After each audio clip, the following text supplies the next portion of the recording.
One. It is just after 9 o'clock on Tuesday night. The, uh, the, what is today's date? I can never remember. My brain shuts down every time.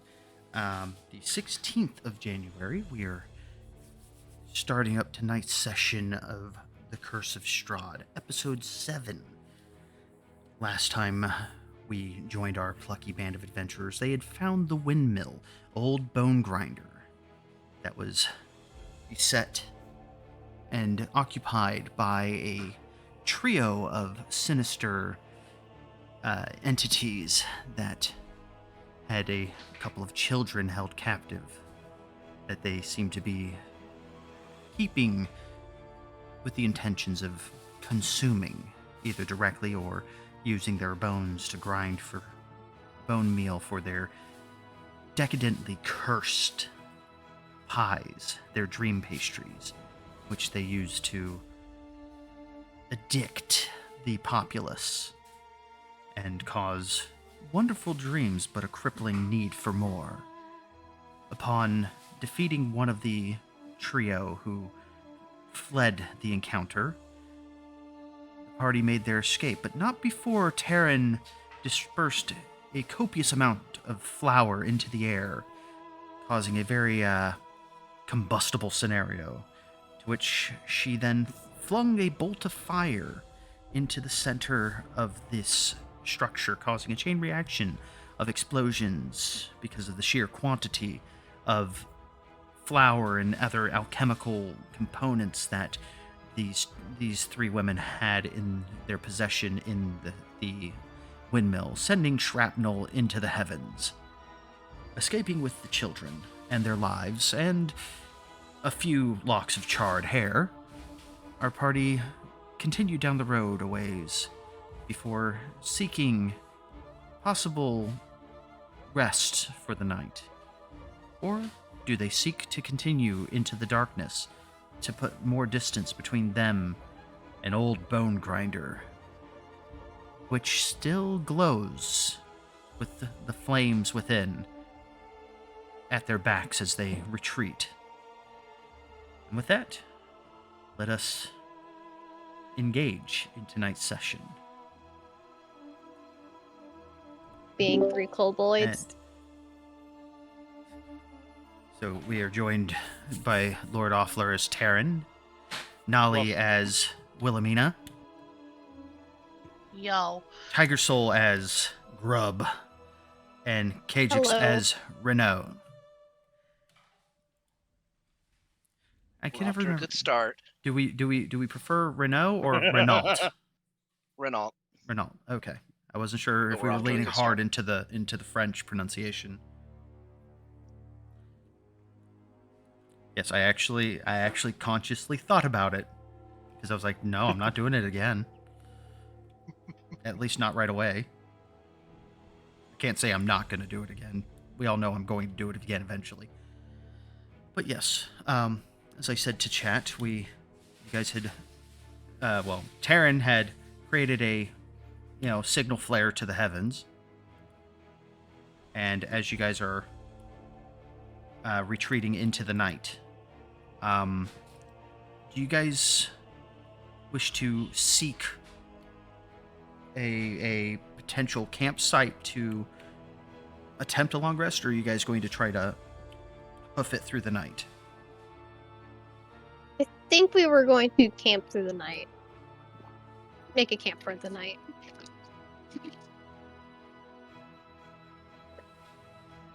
If we try right now, we're gonna be exhausted.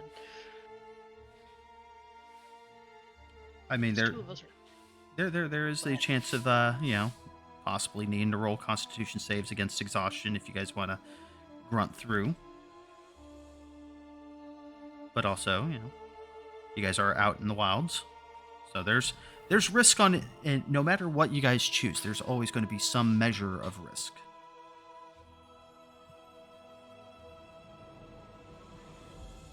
Yeah, I thought we were under the general consensus, though, with the children especially now tagging with us, that we were going to try to take a long rest and then trek through the day. if that is the consensus, I'm fine either way. Yeah. Sounds I'm just- about right. Yeah. well then, with that said, as you guys Oh, go ahead. just a reminder, DM. There's 2 people with 3 inspiration. Oh, good catch. I Good was about catch. to point that out.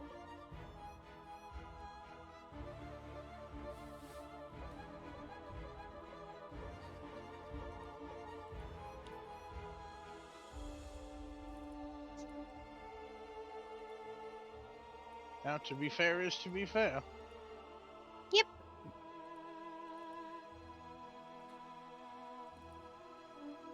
I did say use it or lose it. All right, there we go. So, with that, as you guys make camp, how much further away from Old Bonegrinder do you guys wish to run? You guys could probably get a little bit further up the road, but not, too much further. As far as ways we can before we have to camp. Far enough so that we don't see it and we can deny culpability if anybody comes across us. Burning wind. I have no idea. I don't know Valid. anything Yep. about that. All right, so as we continue down the roadways, do we wish to camp off into the woods a little ways, or do we want to stay close to the road? Do we want to be visible from the road or not? I think we should be in the woods slightly, just in case the hags are flying overhead. Yep. All right, Yeah. so I will say about there, just in the woods ways. Like, you guys can kind of see out of the woods a little bit, but not necessarily see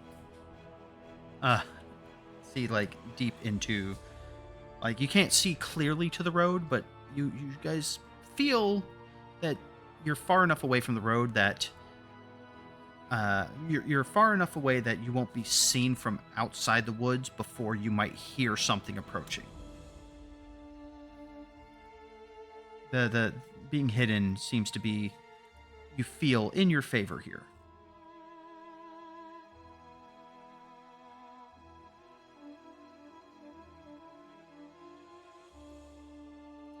Yep. All right. So, with that, I think I'm going to ask Taryn, roll me a d12 plus a d8.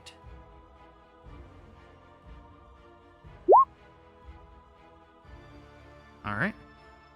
You could have rolled them together, but...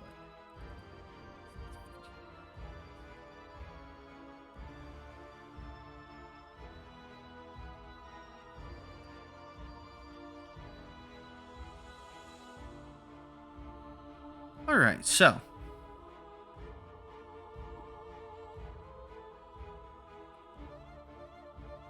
during the night, as you guys are attempting to take your long rest,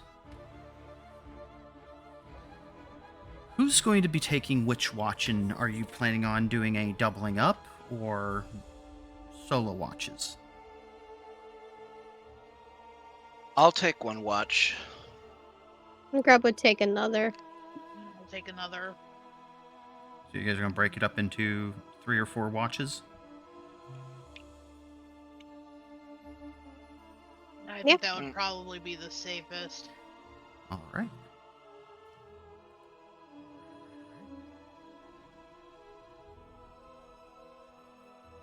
All right, so who's going to be taking the first watch of the night?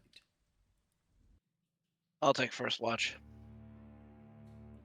I'll take this next. And then Grub can go last.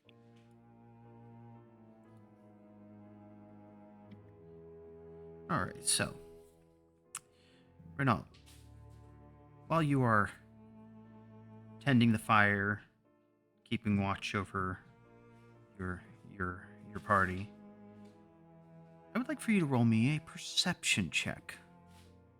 I'm gonna give you advantage, as you are being hyper vigilant all your senses sharpened to the max. Probably Especially doing a little after bit the. patrolling. hmm Okay, with advantage, and I'd like to see the result. Boom. All right.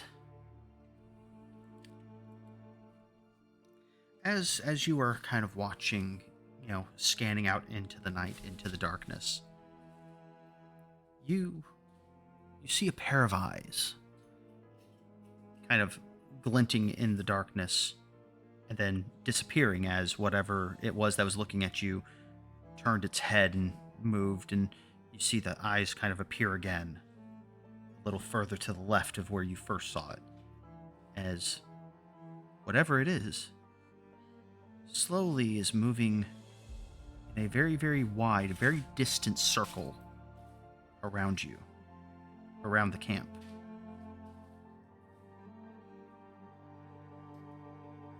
And after a few minutes of watching this, you see another set. These two sets of eyes, kind of occasionally you'll see both of the sets together looking at you, and then they'll stagger. And they, whatever it is moving a very broad circle, and you watch as they circled the entirety of the camp, watching you in particular. You kind of feel the hairs on the back of your neck stand on end, as you can tell that whatever is watching you is not prey eyes. Can I do a nature check to see if I can identify the kind of eyes it is? Certainly, and I'll give you advantage. I'm not proficient in it. It's not any of my skills. I'm still going to give you advantage. All right. All right. May I use an inspiration? I'm afraid that you do not have any left. Oh, right. Okay. But I will say, as they are eyes that you're vaguely familiar with from your time hunting, interacting with other fellow hunters out in the field. Those eyes seem to be wolf eyes, very lupin.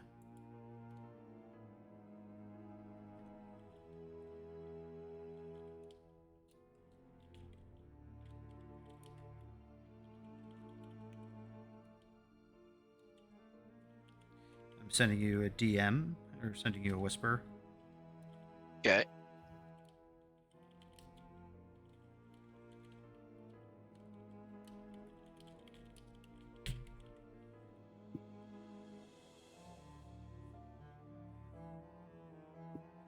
I'll let you interpret that as you see fit. Okay. I got the whip ready just in case. They continue to circle for a while, but after about... If you do not do anything other than just kind of clocking them, occasionally checking to make sure there's nothing else going on, eventually they do kind of splinter from each other and start circling in opposite directions. But if you just kind of watch them for a bit as they kind of case the camp,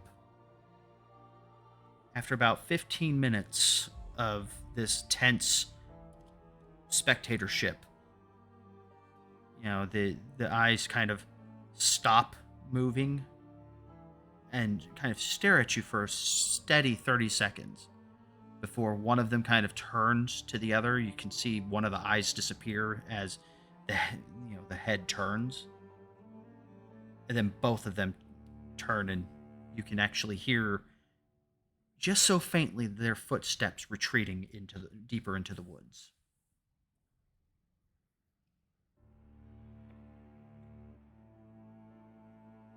The rest of your watch is uneventful, though you are keenly on edge. I'm not gonna track them back, but The only noises you hear for the rest of your watch is the crackling of the fire and the slow breaths of your companions. As your watch winds to a close, could I have you roll to me a d4?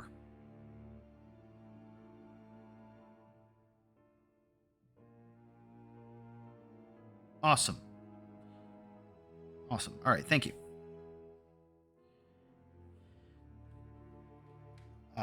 As you lay down for your rest, I think we said that Wilhelmina was taking second watch? Or was it Taryn? It was me. No, I'm taking third. Okay. So as I you, thought I was taking third. you said You last. said you were taking last. Oh, all four. Sorry, all four of us. Yeah. So, as you wake up Wilhelmina for her watch, and you go and lay down, do you inform her of what you saw? Because again, it's been almost 2 hours since you last saw or heard anything out of the ordinary.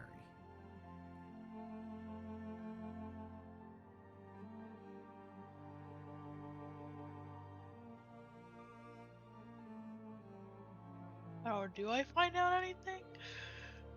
Renault? What, that I would pass on what had just happened? Yeah, Yeah. I would have told them. Okay. Okay. So, equipped with Yeah, that I information. would say, I would say just keep a watch out. I feel like something is out there. I'm pretty sure something's out there. So, All right. And he's probably going to sleep lightly, but he's still going to try to get a long rest. yeah. So, go ahead and roll me a perception check, Wilhelmina.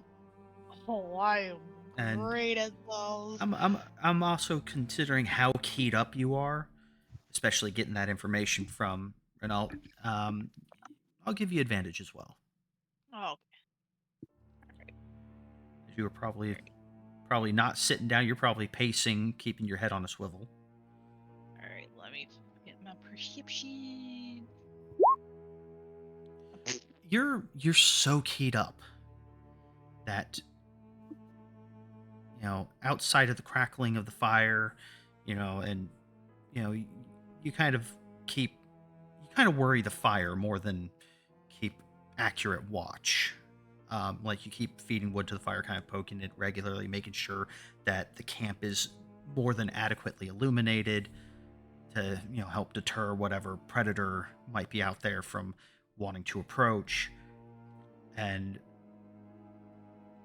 because of your kind of hyperfixation on keeping the bonfire going, if there is any noises outside of the immediate camp, outside of the crackling of the fire, the breaths of your companions, the occasional snore from whomever may be sleeping in an awkward position, you do not hear or see anything outside of the immediate presence of the camp.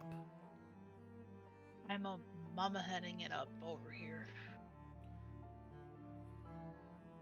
But other than you worrying the fire for 2 to 3 hours, nothing really happens as you go and rouse Taryn from her slumber for her turn at watch.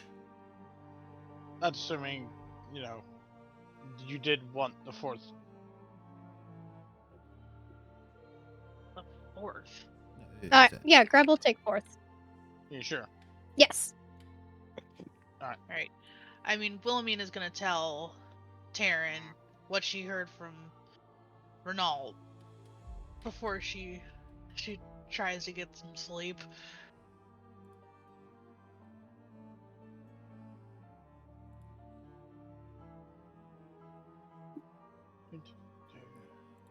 Perception check, yeah. So yes, I'm going to assume that you're probably, again, just like everybody else so far, very keyed up. You did blow up a effectively a drug operation. So roll me perception with advantage as you are pacing the grounds, head on a swivel.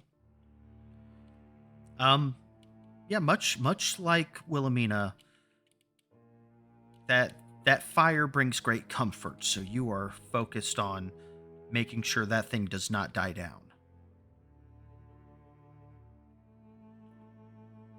and any sound that you happen to hear outside of the crackling of the fire and the breathing of your companions is just very raw on your nerves, and you kind of jump a few times during the night. You hear you know what you, the character, don't know, but you, the player, will understand is a rabbit moving through a bush way over there startles the hell out of you. You're ready. A little bit of a little bit of fire dancing between your fingertips as you're readying a cantrip to cast firebolt on the threat, but nothing comes. An owl hoots in a tree, 200-300 feet away, and you almost huck a firebolt, pointlessly in its direction. You're nervous. You're effectively snap goes the twig in the woods. But nothing seems to happen during your watch. But it is a very unpleasant watch for you. A very stressful watch.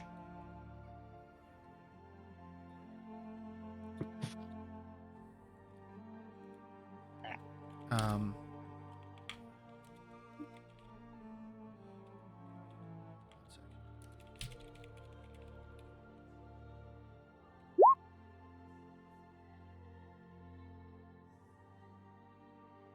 Oops.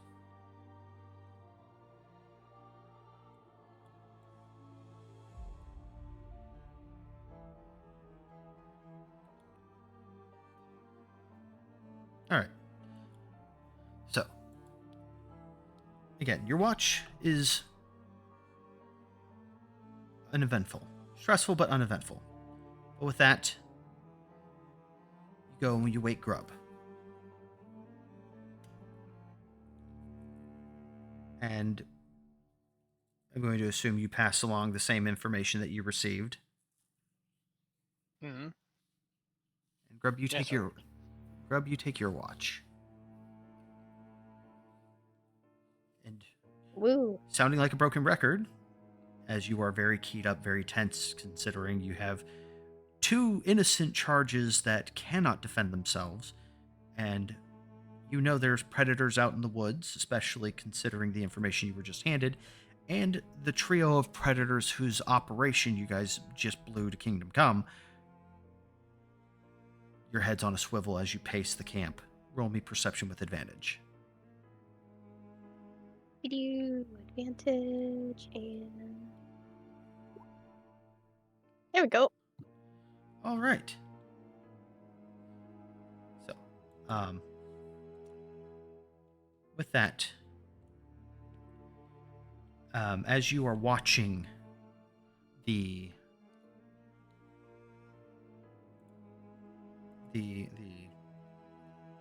camp, watching the fire, maintaining the fire, listening to your companions breathing quietly, you probably about 10 minutes before any of your companions rouse from their sleep to start the day, you hear in the distance, closer than you're really comfortable. Well, actually, roll me a survival check with advantage. Given, well, no, not advantage. Just roll me a straight survival. Straight survival? Straight Alrighty. survival. All right. So you cannot pinpoint, but you do know that somewhere in a thiswardly, it's a very broad direction, but somewhere in a thiswardly direction, Mm-hmm. you hear a howl in the distance. You're not sure how far, but it's still, you do know that wolves can travel vast distances very quickly. So the fact that you can hear it means it's close enough to probably know that you guys are there. And Oh, like it doesn't sound like it's like right on top of the camp, but it's close enough to make you kind of sweat a little. Probably. I would. Go ahead. I was gonna say I'd definitely probably be rousing at least Renault. If not, if I have time, the rest of the party. Well, I mean, like as you are approaching Renault's tent or sleeping bag, if you aren't using a tent, um, you you hear a second howl that sounds further off. Does that still make you want to rouse Renault?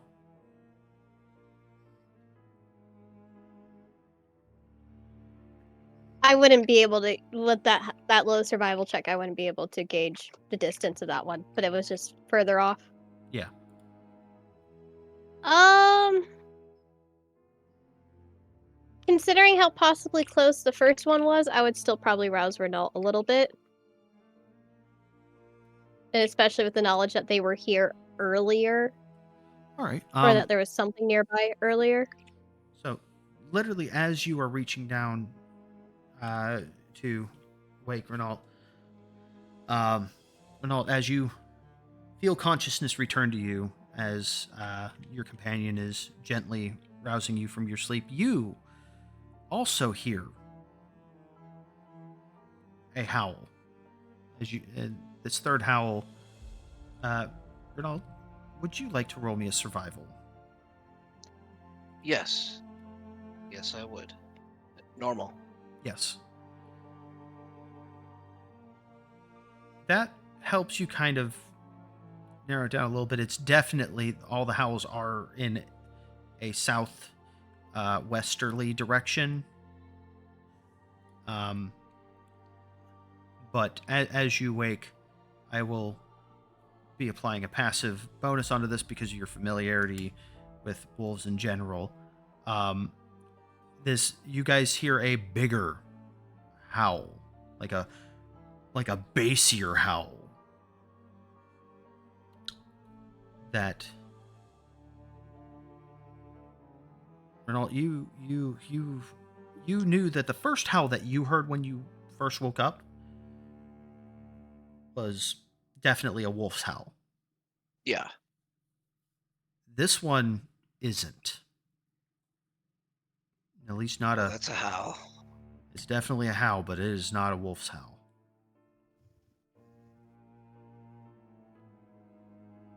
There's almost like a guttural rasp to that long, drawn-out tone of the howl. And both of you are sitting there with the hair on the back of your necks and your arms standing on end. And that howl is also how Wilhelmina, Taryn, and the kids wake up. But hearing that, you can hear a chorus of other howls, but they're all actively moving away.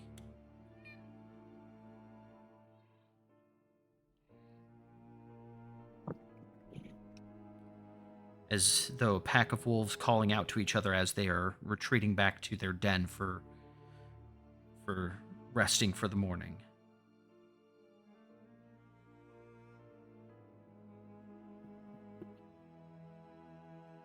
With that, the day is yours.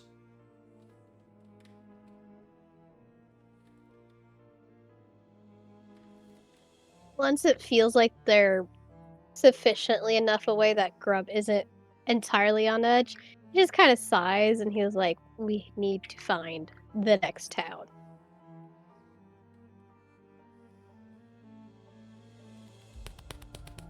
I don't want to be here when they get hungry.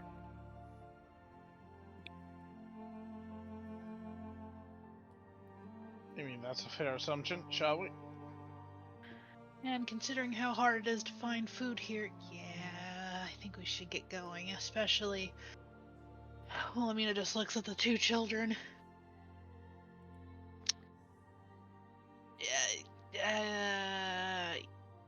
There's some easy pickings, and that's not going to be a good thing. Valid. So with that,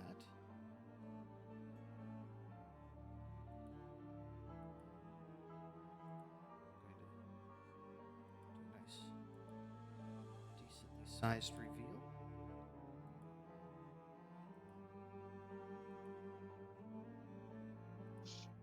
As you guys return to the road and make your way ahead, eventually the switchback, as you guys are traveling east, the road curves sharply to the north and then back around to the west.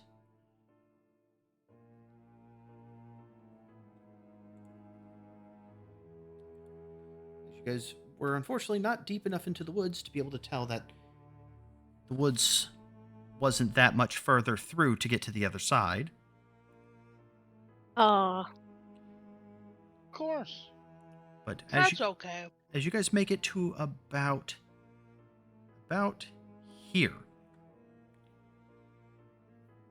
and it's about midday, because it is hard trekking, and you guys are also carting around small, a pair of small children who, need regular bathroom breaks and etc. It does slow down your rate of travel a little bit. About that time, where did that? There it is.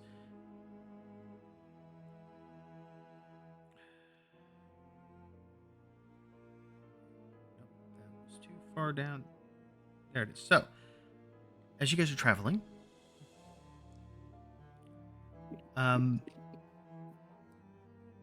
Renault, you notice something out of the corner of your eye in a hidden under some bushes, just inside the tree line. There's something that doesn't belong. You're not sure what it is at a distance, but you see something that stands out. Do you wish to go over and investigate? Yes, I would. So, What is that? as you guys see Renault kind of pause, hold up a finger or hand, a gesture, whatever is his character's want, you see him approach the tree line. Beneath... Hey, hold on a sec. I want to check this. I say in character. Oh, okay. Above game, I wasn't sure if that was in character or above game. Tracking now. As you approach and you part the branches, you see a leather-wrapped bundle.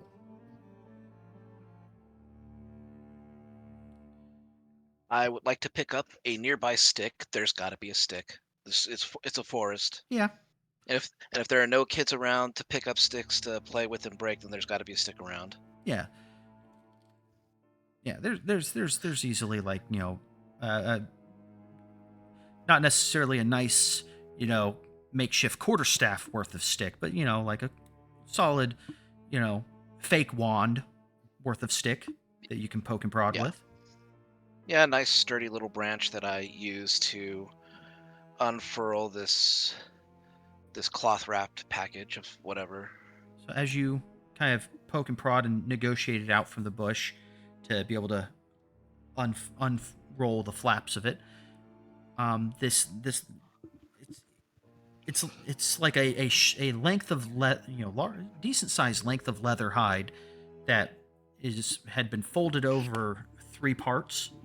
So like something was placed in the middle, and then one third was folded over, and then the other third was folded over to kind of protect whatever was inside from the elements. Right. And as you open it, you see exactly 1 set of common clothes. It'd probably be about the right size for a human adult.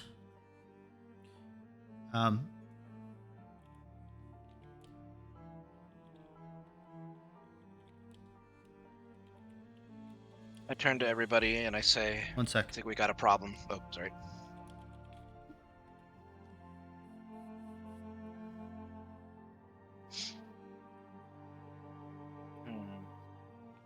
Now you may continue. I get a close look at them. And I kind of jerk up a bit, and then I turn to everybody and I say, I think we got a problem. They're very, very kind of a drab local style, very Barovian. Like they fit in this land. What kind of problem? Well, it could be one of 2 problems. There's either somebody out there who must really like wolves to the point of smelling like them, or a guy with dogs is out there in the woods wandering naked, in which case we should probably get blindfolds for the kids. Creepy With as this the place is, we shouldn't expose children to that. I'm sorry. Grub That's kind what you came up with. of You know, you would see Grub. you know what? Have an inspiration. That was funny as shit. I can't stop laughing.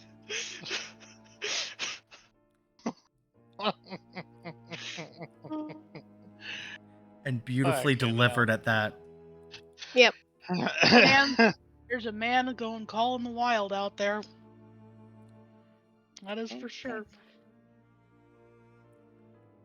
Well, I can put two things against your ideas. As much as I like your ideas, we haven't heard any dogs. You weren't awake last night, were you? I did my watch. But you did hear the big bassy howl when you woke up. Everyone heard the last howl. Yeah. And then, the subsequent chorus of howls as the wolves were moving away. Mm-hmm. Can I surmise from clothing, big bassy howl, wolves wandering around? Roll me Arcana. This might be, yeah. I'm shit at this. Yep, I haven't got a clue. Nah, you got no clue. No. Oh man. 2 + 2 equals pistachio. That's what Alright, you're. I'll get the blindfold. If you want my professional opinion, lycanthrope. I like him what? See that you've heard the word, and after he has said that, everything just kind of pieces together. Out of curiosity for funsies, can I roll a history check to see if Grub could recall a lycanthrope? Like an individual lycanthrope? Or how much knowledge he would be able to remember? Yeah, go ahead. I was gonna say the only thing Wilhelmina probably knows is through All right, so blades. with that, roll me Oh to no. GM. Roll me a D100. Uh-oh. I nat 20'd that roll, by the way. All right, so Lovely. you do know a single lycanthrope, or knew once upon a time. It's a very blurry memory for you, but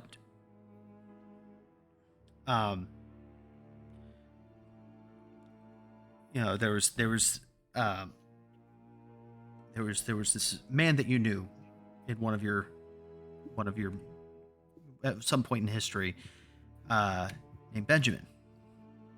He's a very powerfully built human man, but he was a good man, a very, very, very dutiful lumberjack in the woods, a retired adventurer, who was a paladin during his, early career. But he had befriended a guardian of the forest, and as the guardian aged, the guardian had bestowed upon Benjamin a gift. The gift of lycanthropy in the form of that of a werebear. Gotcha.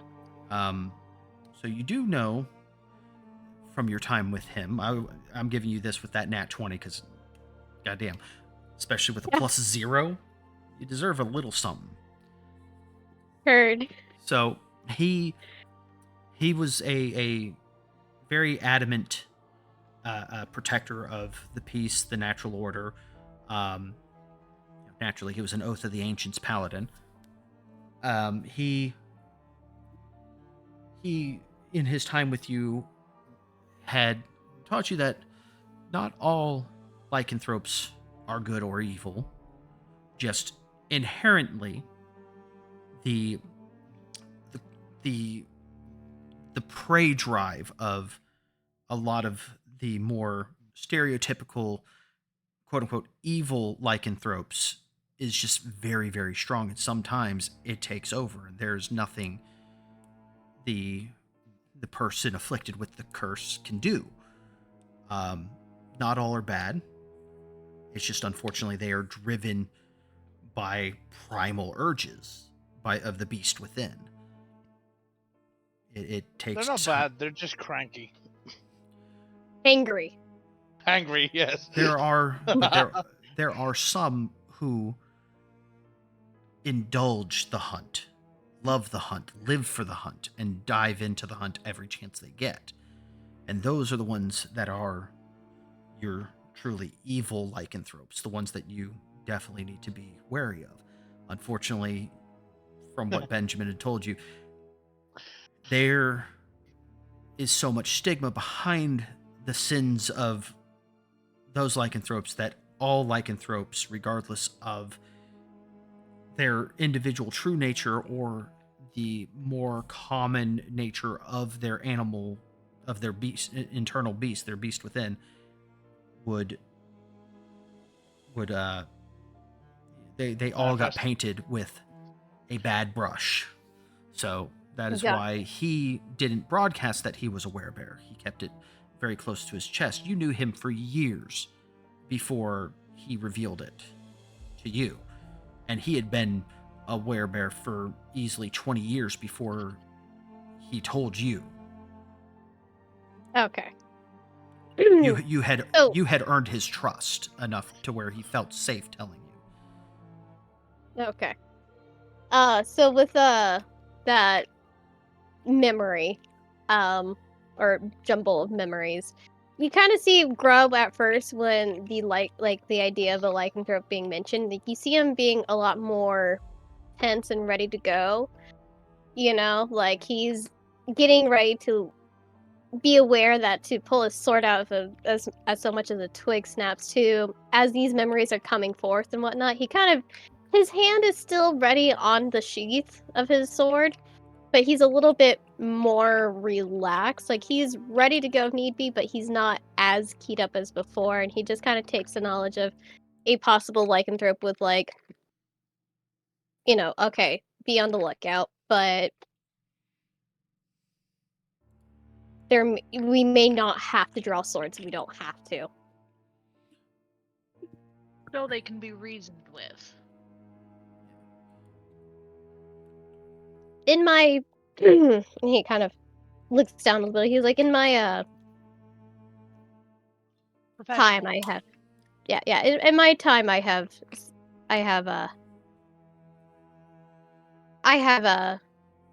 blah blah blah blah, words escaping me. I have experienced that a person being a lycanthrope is not a bad thing necessarily.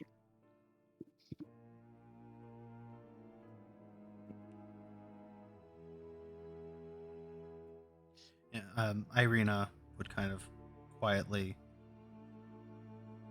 say, "In this land, it is more common that most of them traveling this land serve, if not directly under, at least alongside the Dark One. You might find, possibly," and she says as she looks to Grub with a little bit of disbelief. Like she understands that your experience is your own, and she doesn't have any right to outright discredit your experience. But speaking from her experience, she goes, "But I would not assume to find too many friendly werewolves in this land. You may find some, but more often than not." She kind of trails off. before looking down the road. We might make it to the gates by nightfall. But unfortunately, we may not receive access. Well,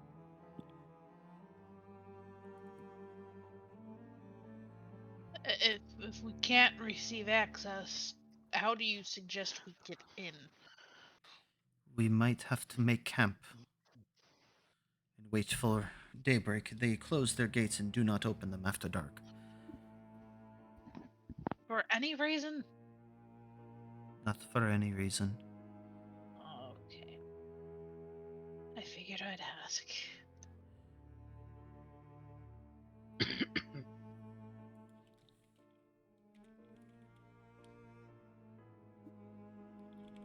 Well, So what? So what? go We ahead. spent all this time traveling to this town and we might not get in? At least not at night, is what she's saying. Well, we better hoof it then. Well, Mina just picks up one of the kids. I will run with a child if I have to. Grub would definitely, if Wilhelmina grabs one, could grab the other one and puts him up on his shoulders.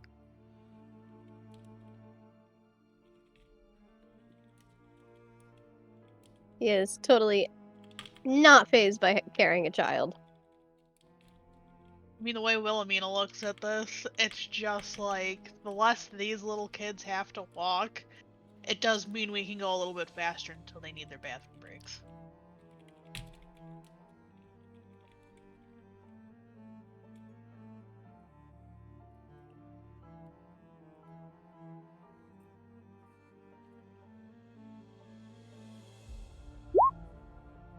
So, as you guys are hoofing it, double timing it, it is unfortunate that you guys will unfortunately not, like, as you guys get to the gates of Valaki. Do that. As you guys are approaching the night, the sky is darkening with the onset of night, and as you guys get into range of seeing the gates, you can see that they are closed. There are guards posted above at the gate, on the walls.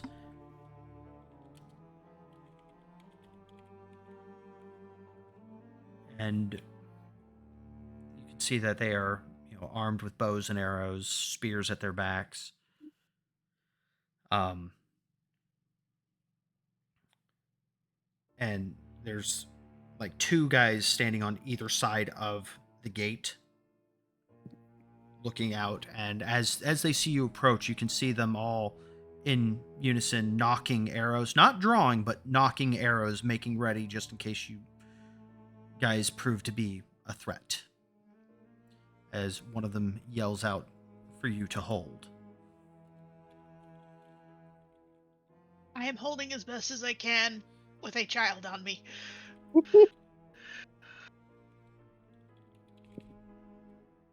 I'm also literally holding a child. They kind of look at you guys very suspiciously.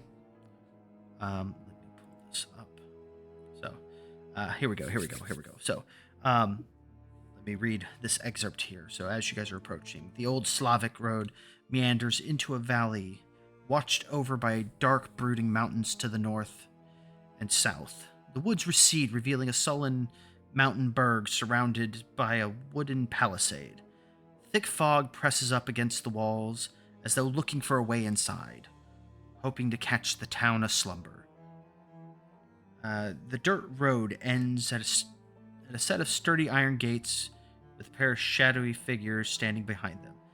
Planted in the ground and flanking the road outside the gate are half a dozen pikes with wolves' heads impaled on them.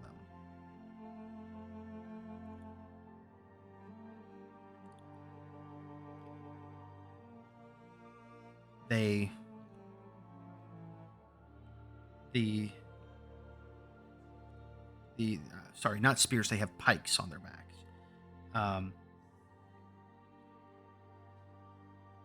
they see you guys approaching, and they go,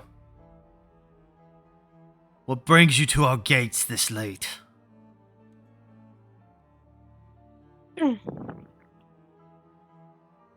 Grub kind of gently sets one of the kids from, that he was holding off his shoulders down onto the ground. He's like, "We're just looking for a place for the night.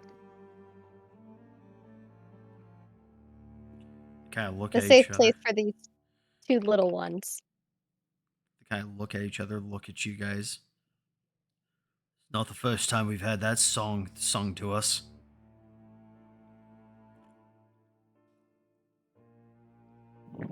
The Vistani have a camp. He gestures towards the woods. If you want to wait till daybreak to come in, these gates stay shut for the night. Oh, And- come on. Can't you at least let us in? We've come all the way here from that camp. Come on. No, not. It's not that camp. Like he points, like this way, like just outside the town. Oh, that one. Yeah, he points literally like this direction. Could be worse. So I'll let you redo that. Look, we've just got here from a long trip. I understand your need for security. But look at us. How much danger could we be? We just want to keep the kiddies safe. You could be plenty danger. Grub kind of sighs a Werewolves little bit. He's roam. like, "How?" Oh, you can finish. He goes, werewolves roam these woods. For all we know, you could be in league with them. You could be them. Hiding in innocent skins. Obviously, the people of this township or city are clever enough that they don't take things at face value. Alright, you don't take things at face value. Right, what can we do to prove that we're not lichens? You could come back daybreak. Haha, very funny. I mean right now. I think that's about the best answer we're gonna get from him. That's fair. Why would they jeopardize their whole town for just a few of us? How far off That- is the camp? No more than 5 minutes into the woods, you'll see the trail going straight to their camp. Well, with that said, would you at least allow the children to enter without us, obviously? The kids kind of look at you, kind of scared at that prospect, and the guards kind of look at each other and goes, "What's to say they're not werewolves? Come inside, break If I can open fit the in- gate for you. I don't know you from Adam." The hell's that? Yeah, and I don't know you from Patrick. 1 second. I also don't think it's a good idea to leave them alone after they've gotten Look. away from. We've got Where they've silver been. coins. We've got silver coins on us, right? It's only a 5-minute walk to the camp. It's not that bad. What could happen in pretty 5 minutes? I'm pretty sure lycanthropes can handle, silver coins just fine. It's when you get bludgeoned or stabbed by them. That's when you have a problem, I think. Good. Do we have any silver to be bludgeoned and stabbed by? Because I'm pretty sure none of us are werewolves. I don't think that's going to convince them either way. There are plenty dangerous things out there besides lycanthrope. Vampires, hags. Witches. Well, I don't think we're going to get much farther with these gentlemen, so maybe we should do as they say and head to the Vistani camp. I don't think that would be a bad idea.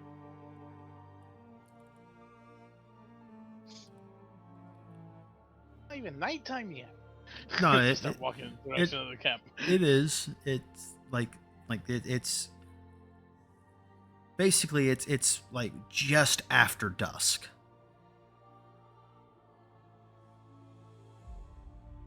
Grumbles. Grab just waves a, friendly little polite wave. And he was like, "We'll see you guys in the morning," as he picks up one of the kids and puts it back up on his shoulder. All right, come on, little kitties. We're gonna come back tomorrow. If anything happens to these kids in this tonight, I'm gonna shove my boot up both our asses as I'm walking away.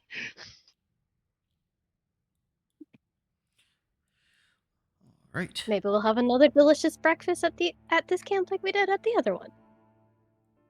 Well, at least we know they won't be made of weird things. Anyway.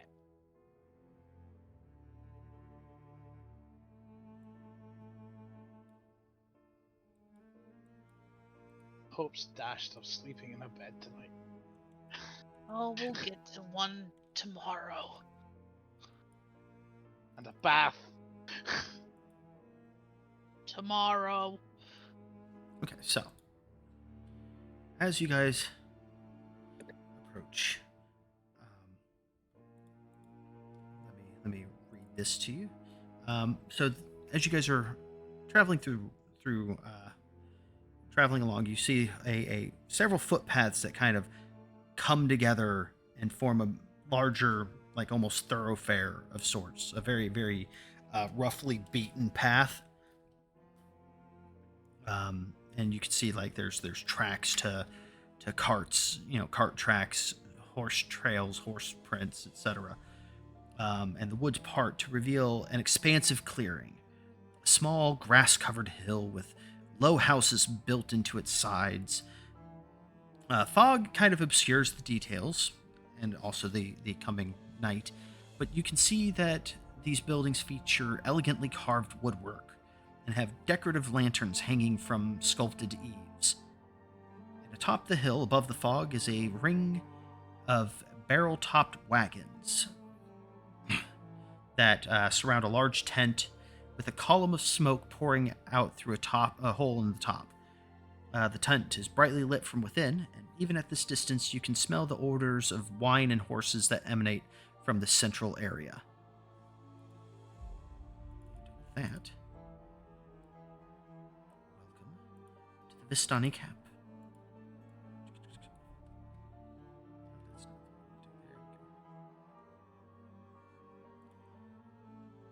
It's a lot of horses. Oh yeah, a lot of horses. Many horses. So as you approach, you do see a guard kind of sitting there watching you guys approach. He kind of gives you a slight nod as you guys approach. If you want, I can just zip you up to the entrance of the tent. Oh, that'd be wonderful. So, Yep.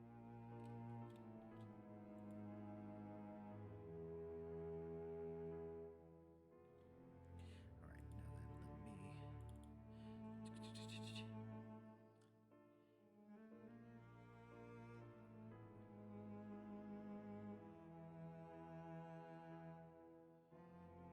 me. So Wait, sorry, I missed that for a second. Zoned out. They invited us in, yeah. not yet. Like as you guys Not yet, approach the tent, let me see.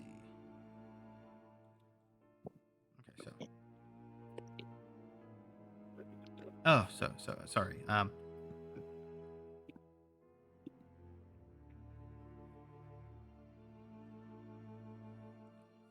So sorry. As you guys were approaching, you guys see more than just the one guard sitting there by this house back here behind you. Yeah. So you do see standing quietly in front of that house, bathed in warm lights of its lanterns, are three sullen, gray-cloaked figures. Their angular features and black flowing hair half hidden under their cowls, just kind of watching you guys as you approach. They don't really do anything. They just kind of just watch you guys as you approach.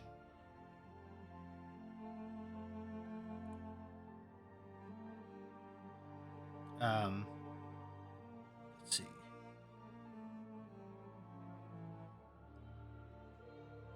There we go. So, so as you guys are approaching the tent, piled outside of the wagon are several empty casks of wine. Um, from inside the tent comes the crack of a whip, followed by the howls of a young man. 3 sputtering campfires fill the tent with smoke. Through the haze, you see 6 Vistani passed out in various places on the dead grass. A barely conscious and shirtless teenager hugs the central tent pole, his wrists bound with rope and his back streaked with blood. An older, larger man in studded leather lashes the young man with a horsewhip, causing him to scream again. Standing in the bigger man's shadow is a third man, also clad in studded leather. Easy, brother, he says to the whip-wielding brute. I think Alexei has learned his lesson.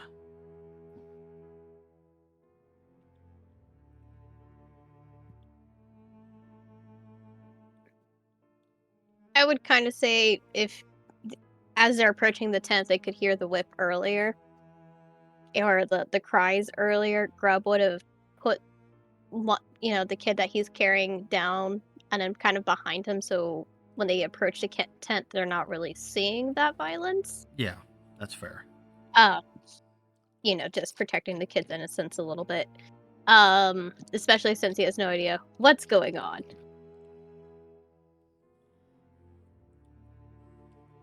So, Let's do.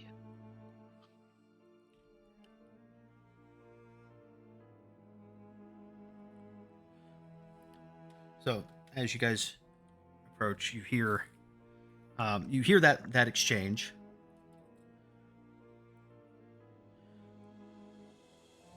And you hear the man with the whip, kind of give a throaty growl of frustration before turning, as he says, Alexei will learn a further lesson. My daughter is not here within the day.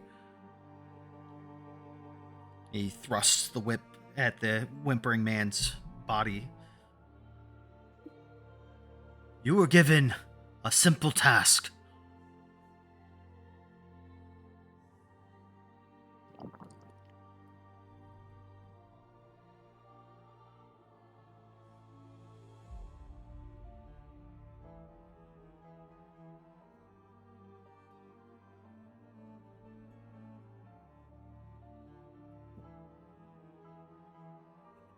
So what do you guys say or do?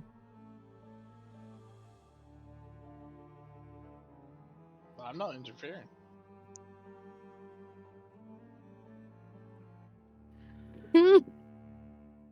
Wilhelmina kind of just like pokes her head over Taryn and Renault, like seeing if she can hear any more of what's going on.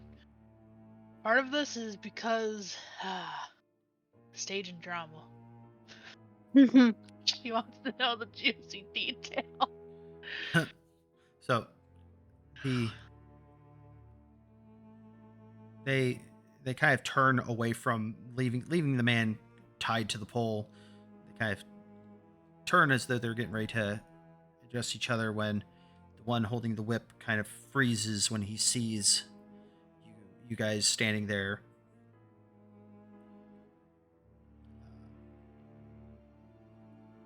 When the one holding the whip sees them there, Grub kind of once again gives a small little polite wave.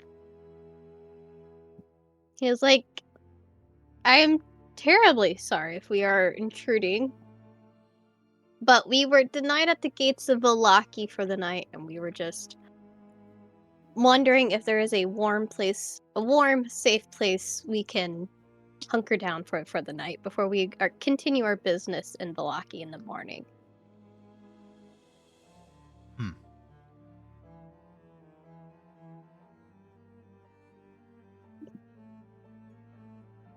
We may be able to put you up.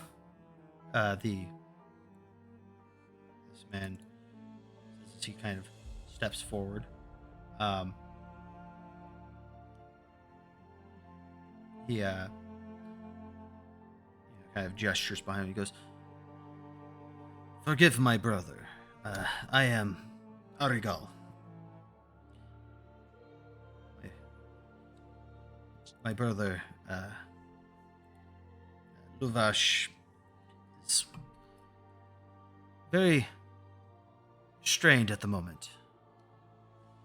Lexi was tasked with watching his daughter, my dear niece, and unfortunately, she has gone missing.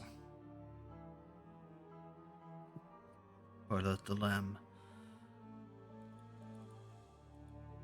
You by chance haven't, as he kind of notices the small children behind you, noticed any other young ones lost out in the woods, have you?"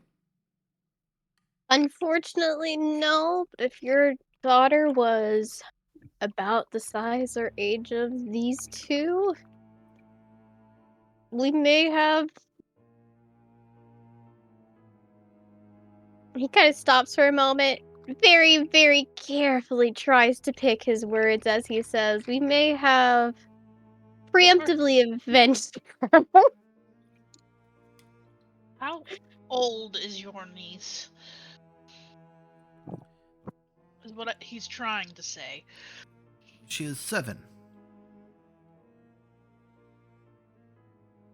We And go ahead. we have unfortunately have recently come from a unpleasant dealing with a group of hags making pies out of children. Like when you mention the hags, his eyebrow rises slightly until you mention that they were using children to make pies, and his brow furrows.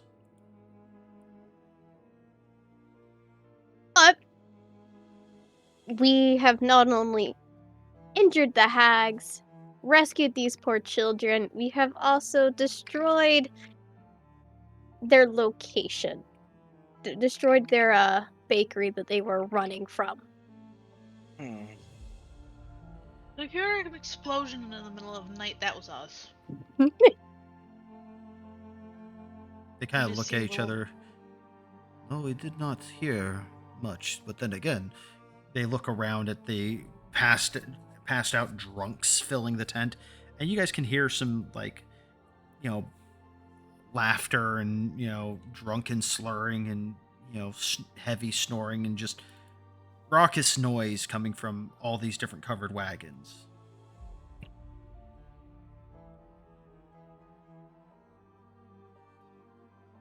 Perhaps, if you had a drawing of your daughter or of your niece, um, or you could describe her, maybe these children here might be able to know.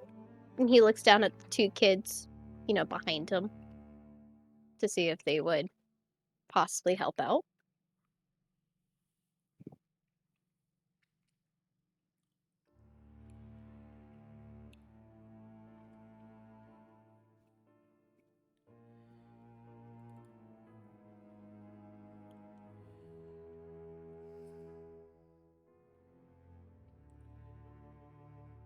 Give me a second. I'm still trying to double check my notes. Yeah, you're good. You're fine.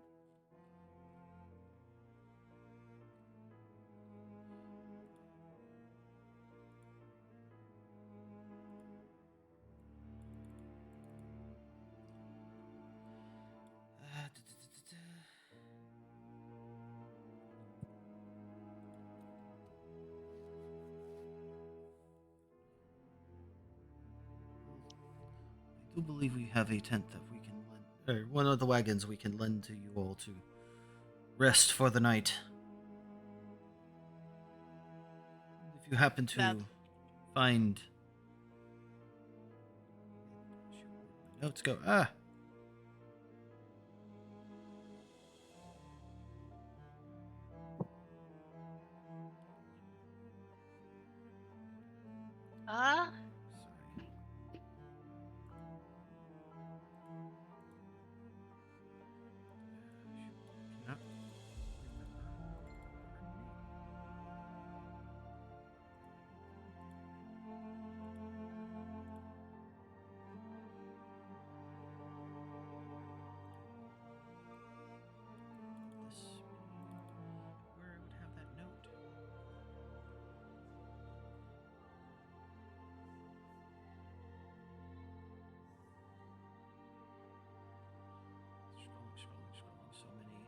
So many notes. There's so many notes. So many So notes little and time. so little time. I know. Yep. Why do I not have anything for that?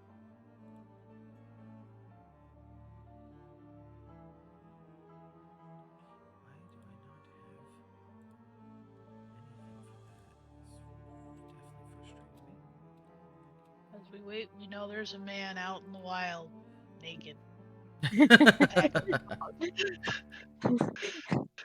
Thanks to Renault. You're very Potential. welcome. um, so he Sorry. No natural world just believes he is one. And the So- wolves are just like, God, I'm sorry, Sean. so uh Luvash tells you his daughter is named Arabelle.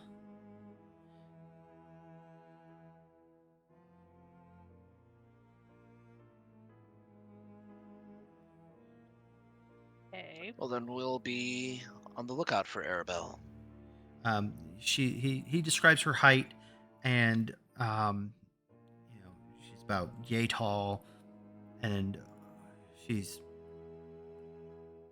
almost flawless alabaster white skin and raven black hair, which you notice other than like the alabaster skin, because a lot of well, I mean, everybody here is relatively pale, but like the Vistani, it's like almost all of them have very, very dark brown to almost, jet black hair. Um,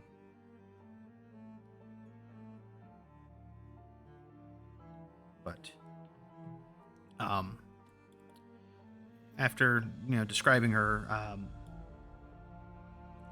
he does offer a reward if you guys can find her and return her to him.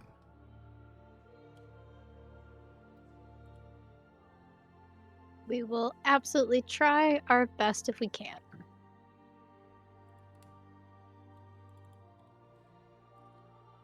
do the kids recognize it? No. Okay. Well, that's at least good news.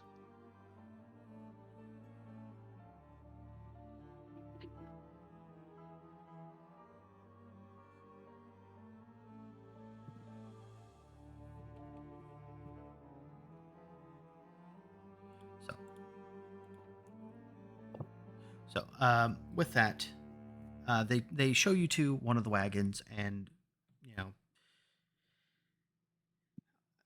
um, a Vistani stumbles by a little bit later,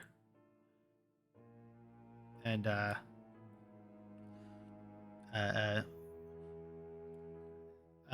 says,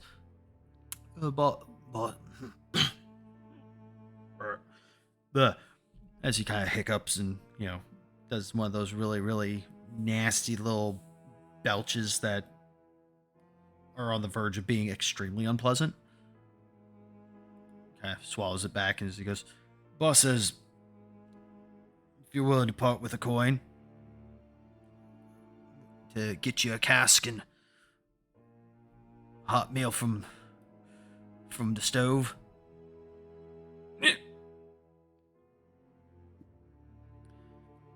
So if one of you is willing to give up a gold coin, they'll bring you guys a little cask of wine. Not real strong shit, but like because they don't really have much in the way of water or beverages for kids. But it's a very, very low alcohol content wine. It's basically like slightly spicy grape juice. Slightly spicy grape juice. All right, we're getting the kids drunk a little bit. It's to the point where you guys would have to let the two of them finish the cask alone. Oh, okay, so it's very low alcohol. It's like slightly more alcoholic than O'Doul's. Which, believe me, if you killed a lot of O'Doul's, you'd get a buzz, but you'd end up throwing up because your body can only hold so much liquid in general.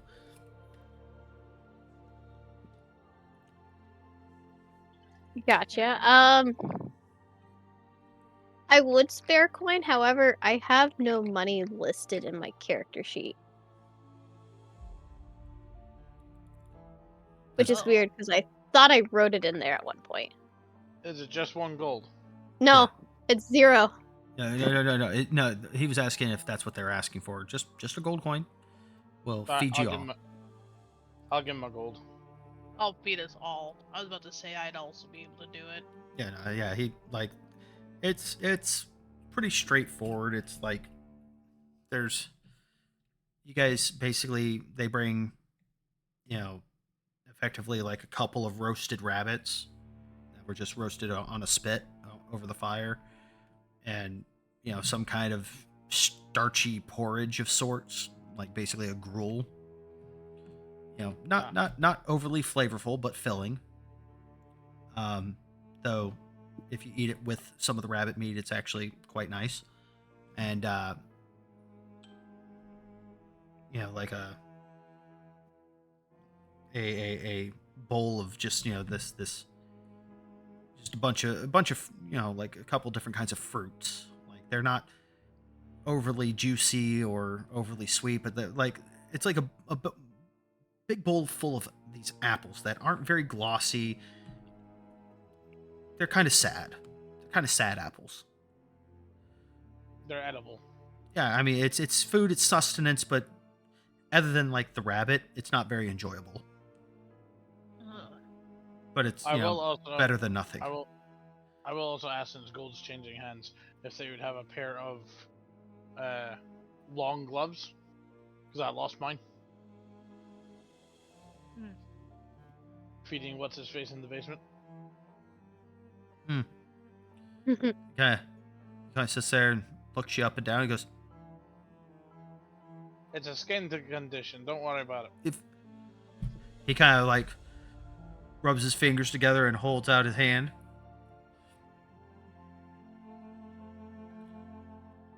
How much rubbing you want? What's it worth to you? It's a pair of gloves. I could do without, but it would be nice to have. Oh, it gets awfully nippy, and most likely one of us will have to go without our gloves for a bit. Please me for a pair of gloves. Fine. Hold on. How much?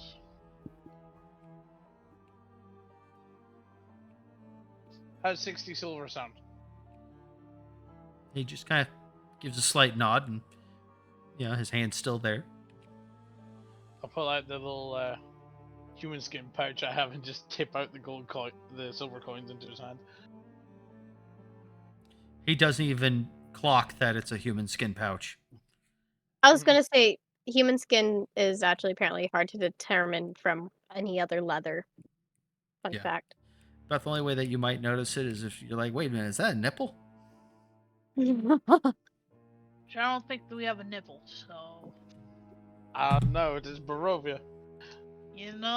could be a hairy one, but Yep. Jesus Christ. So, about the time that you guys are kind of finished with your meal, he returns with a pair of gloves. They're like they fit decently around the hand for you, but they're considering you're a dwarf, they're for somebody with slightly longer limbs than you, so they kind of bunch up a little bit around your forearm, but go all the way to your elbow. That's fine. There's like a little bit of extra material in the middle of your forearms. Perfect, that's fine. As long as it wonderful. covers. Do the whole mad sign just... Oh, I mean, doesn't quite snap, but Yeah, I know, but it's a joke. but yes.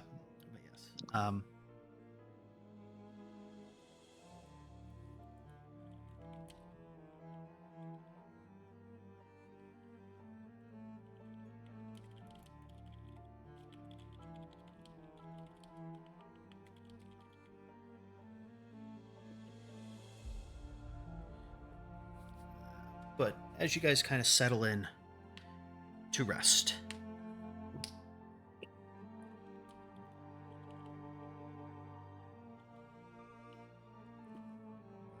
wanted to.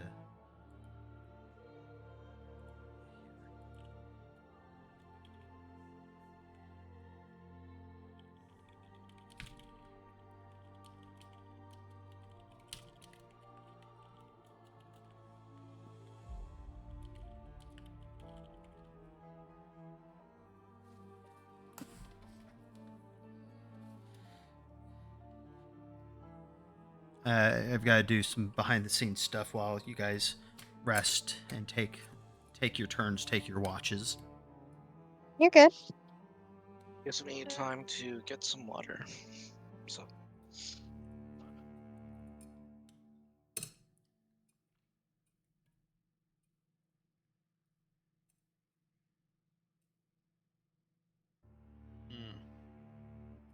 In game, though, we were being awfully forthright about things that we may or may not have been a part of that might have involved property damage.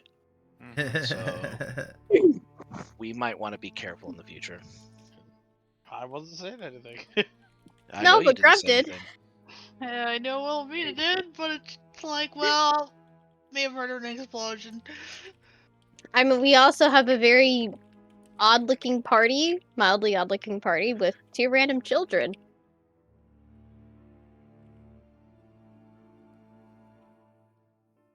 And the children look nothing alike each of us.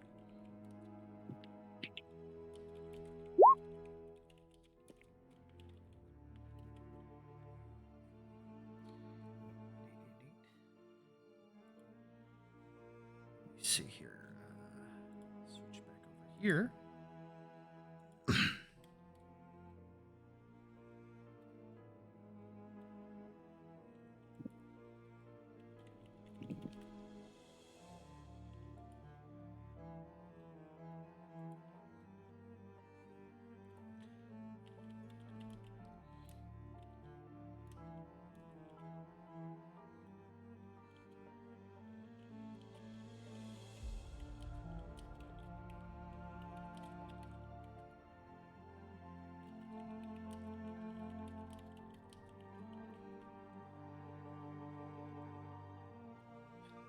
Grub, when he is dreaming, when he is not taking watch, is definitely dreaming good dreams about a nice hot breakfast.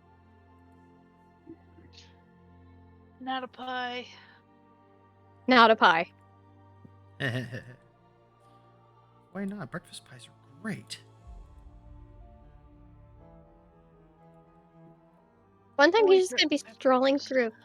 Oh, sorry. Oh, I just said only certain. Oh my god, my chair almost fell. Only certain types of pies. Anyways, go ahead.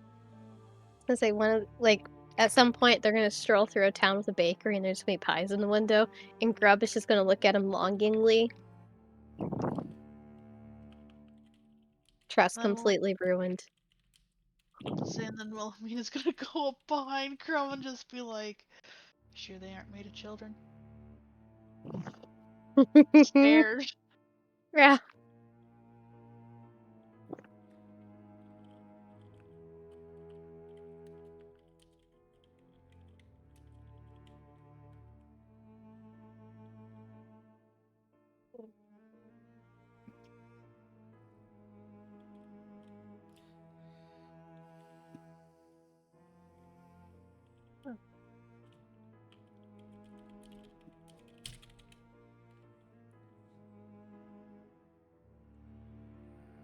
That.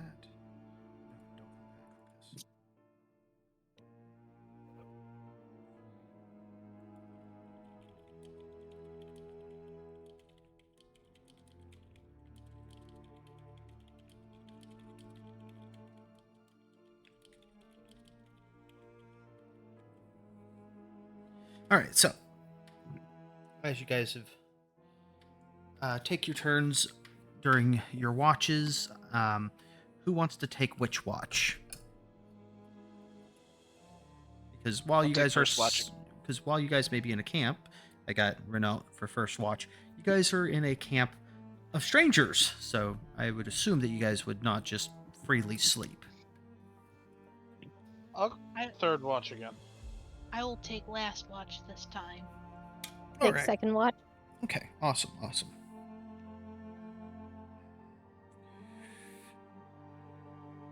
So,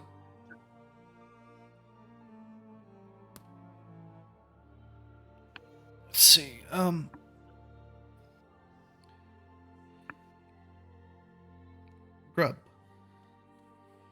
can you Yep. roll for me a perception with disadvantage? Oh.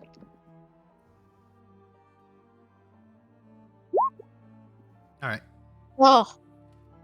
it's fine. You when so, Renault, your watch completely uneventful. Mm-hmm. Grub, your watch completely uneventful. Um, and same thing with Terran's watch, and finally Wilhelmina's watch. Everybody's watches are relatively uneventful. I mean, you do hear bits of merriment, considering these guys kind of live to get fucked up. So if they're awake, they're probably drinking. So they're pretty good at not getting too rowdy late into the night, but you definitely can hear a little bit of slurred conversation. There's no way you made that shot. There's no. You're not that good with a bow. I swear, man. Stuff like that. Just drunken bullshit. Mm-hmm. But that persists even into the morning when you guys wake up. There's other people just yammering about, the fish was really this big, man. I swear. You keep drinking like that, you're gonna fall over. Man, you're already falled over. Shut up.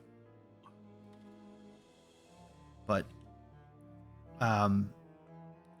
when you guys head out at daybreak, Luvash kind of, sees you guys down the hill as you guys are heading to head towards Valaki itself with the children, and says, "Again, if you can find my daughter and return her to me, I will show appropriate appreciation. I will have a reward for you. I just need her back." He this morning he definitely looks like a man who has not slept a wink. By the way, you guys have had long rests. I realize that two of you guys haven't, or no, none of you guys have topped off your hit points since the last long rest. But,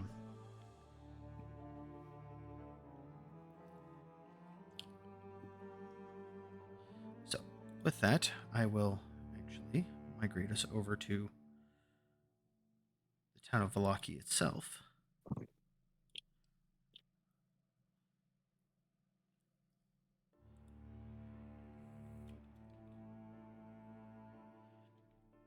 And where is my token for the party? I'll put that there. Oh, that is really big. I'm going to need to actually shrink that down. There we go. And there we go. And I will do this. As we are now in the town of Valaki, as you guys approach the gate, the guards kind of watch you guys enter, and they definitely still hold a bit of distrust, but as you guys enter, you guys can see that it's not like a bustling town, but there's a little bit of activity. There's people, there's potential witnesses everywhere now, which you realize is probably the bigger reason why they didn't want to let you guys in after dark, because logically people would be asleep, people wouldn't be out, and if you guys were bad people, it'd be easier for you guys to slip off to do bad things. Mm-hmm.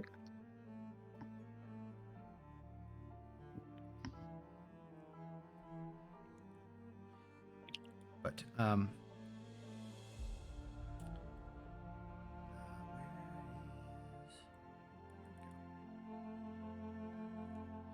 All right. So, as you guys enter in, one of the guards.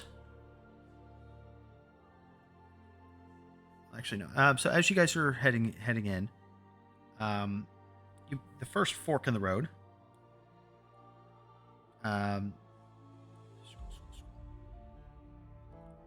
You can see in the distance a stockyard of sorts. Do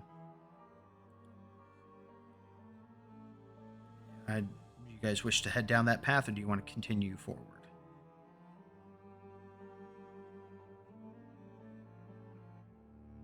Refresh my memory. Is it the Locky that we needed to drop Irina off? It was the first of possible places to take Irina. Okay.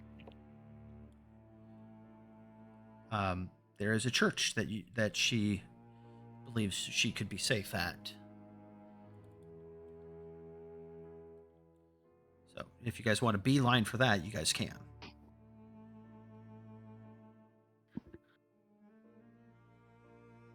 I would say Grub would be more inclined to go to the church to see if Irina would be comfortable staying here, or if she would like to go to another town. But not sure what the rest of the party would like to do. We also need to figure out what to do with the children. I mean, the church I mean- would also potentially be a safe place for them too. Yeah. As cute as these little dumplings are. They are risk don't- factors. Yes. So, They are bait. Are we in agreement of zooming straight across town to the church? Yes.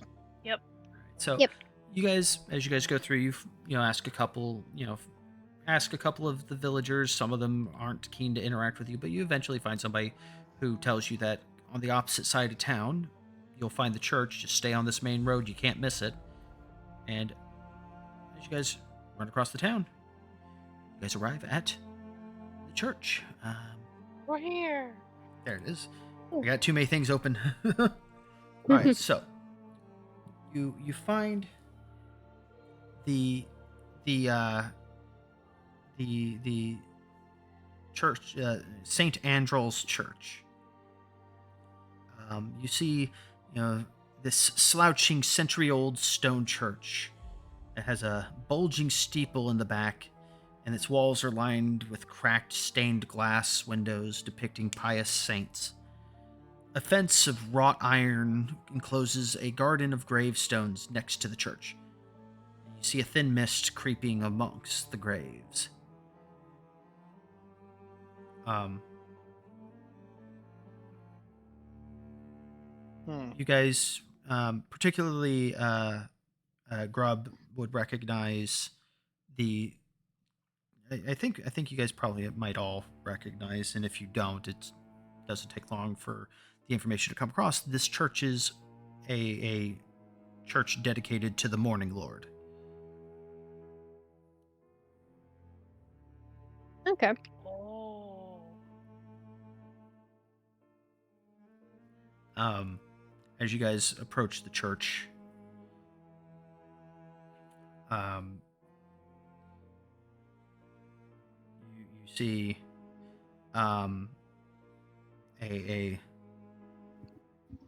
a older man inside, kind of working with a young boy, getting things kind of cleaned up and arranged. You can tell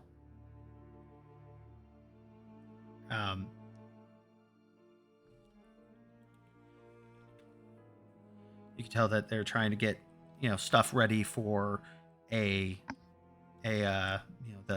next night's prayers and comfort for people who are just kind of scared at night.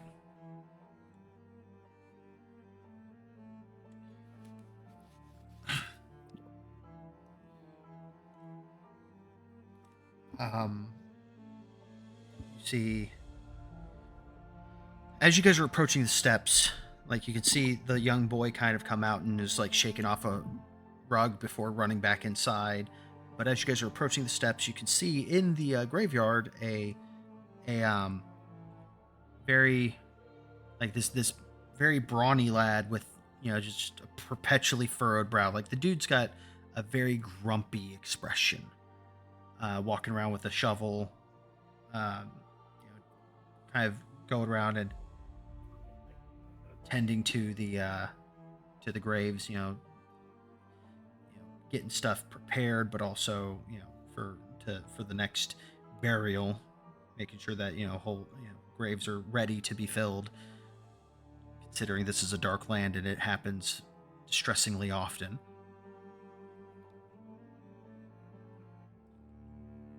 I understand, bro. I understand.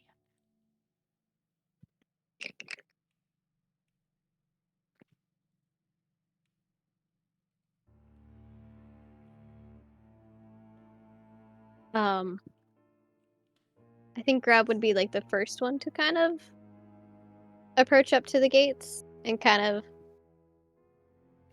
announces hello.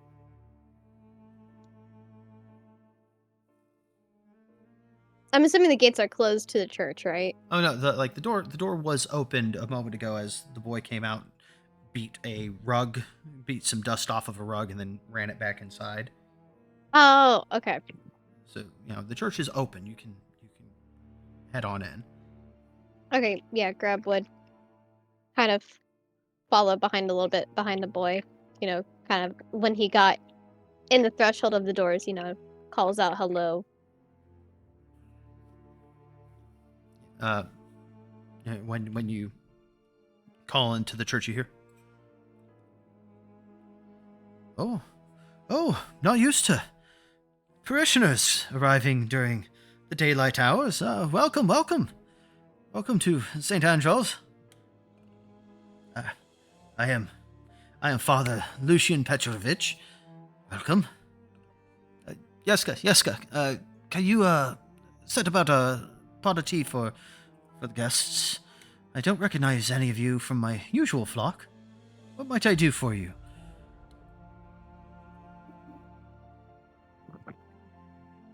Hi, we have a kind of unique situation. We have some party members here with us who are looking for shelter within the walls of the Lackey here, and we were guided to possibly see if you guys could help us out.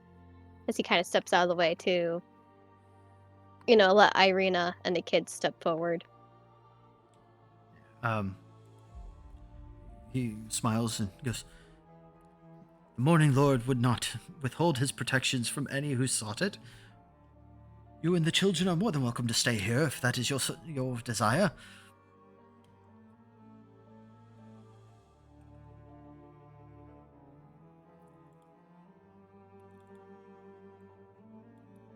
I mean, at this point, this is definitely more of Irina's decision, although Wilhelmina looks down at the children.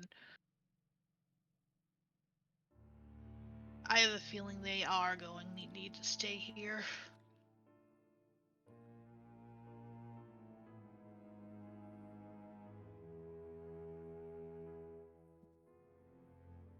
Yeah, Grub would for sure encourage the kids stay here, but would leave it up to the choice of Irina if she felt comfortable here.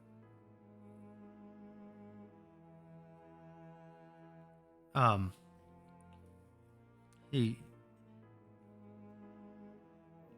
kind of wrings his hands a little as he goes, "Excellent. Yes, I will see about getting you all set up with lodging. Is there aught else I can do to assist you all?" Kind of licks his lips a little, almost anxiously. That's a little weird. Insight? Go ahead. What's he nervous about? I was about to say, I'm also gonna insight. Yeah. Grub would probably as well.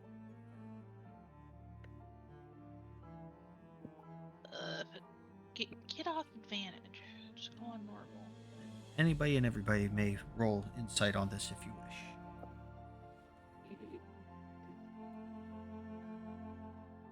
Wilhelmine is probably more focused on making sure the kids are potentially going to be comfortable here. Yeah. But Grub and Terran, you guys can tell that he's definitely ill at ease about something. Not sure what he's withholding something.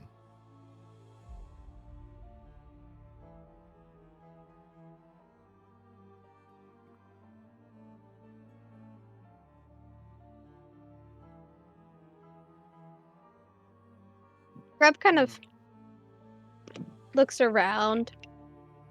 And this looks definitely nicer than the church in Barovia, I'm going to assume, correct? A little. Old, but not as... It's a little rundown. Yeah. I mean, it doesn't have like massive holes in the roof like the other one does, but it's not much better. Right. Okay. I'm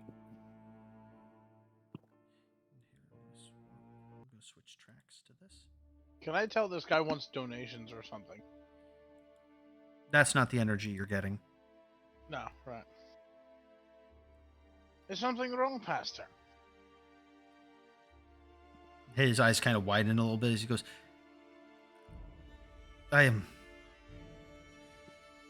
He kind of, looks off in the direction of the kitchen where the boy is currently, putting a kettle on to boil.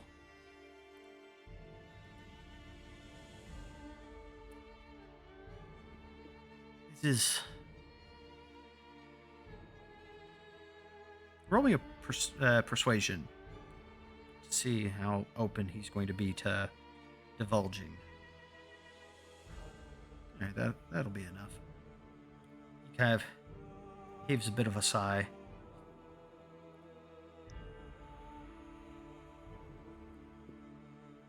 The church is not as safe as I would like for it to be. There used to be protections here, but that which provided said protections have been moved. Moved?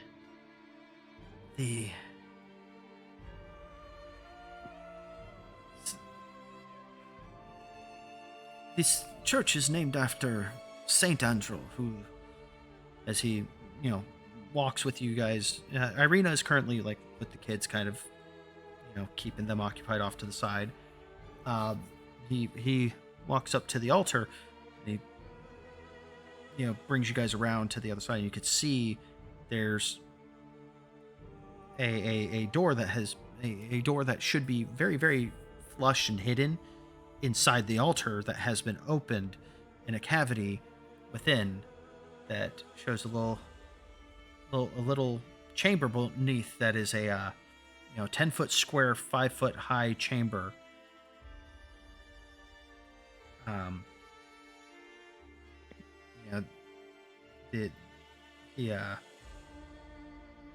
He tells you that Saint Andrew's remains were kept in there, and it put a hedge of protection around this church, and Strahd and his minions could not affect us here. Unfortunately, someone has discovered that the remains were here and stolen them, absconded with them. That's fantastic.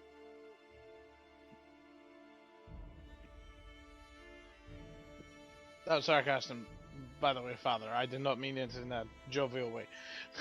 That's a terrible thing to happen. Until recently, I was the only one who knew of the bones being there. But poor Yeska was very, very terrified recently, and I had succumbed to my need for him to become calmed and safe in the knowledge that he was truly safe within the church. And I told him of the remains. That But sounds like a terrible idea. in hindsight, turns out that it was. But I do not believe the boy had taken it. Though, when I asked him if he told anyone else about the bones, he did say he did, but he did not divulge a name. He kind of sits there and is holding, quickly. He's kind of got like a rosary, not really a rosary, but like a set of prayer beads that he's just kind of rapidly going through, working between his hands as he's talking to you.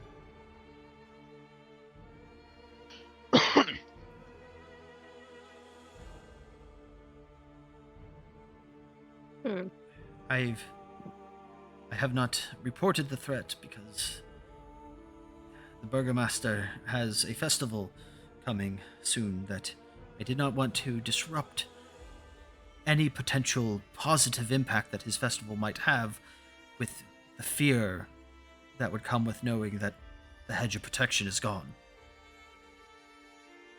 And I do have my suspicions over who may have taken it or may have intimate knowledge, but he kind of hems and haws very anxiously for a moment before continuing. I do believe the one who did it did not do it out of a heart of malice. At least I hope. You don't think stealing bones is a malicious thing? Had it not been who I think it is, perhaps. You do notice he keeps kind of looking out towards the graveyard, almost absently. And I would say with your insight checks earlier, Taryn and Grub, you guys can tell this guy's poker face is garbage. This guy could not lie his way out of anything.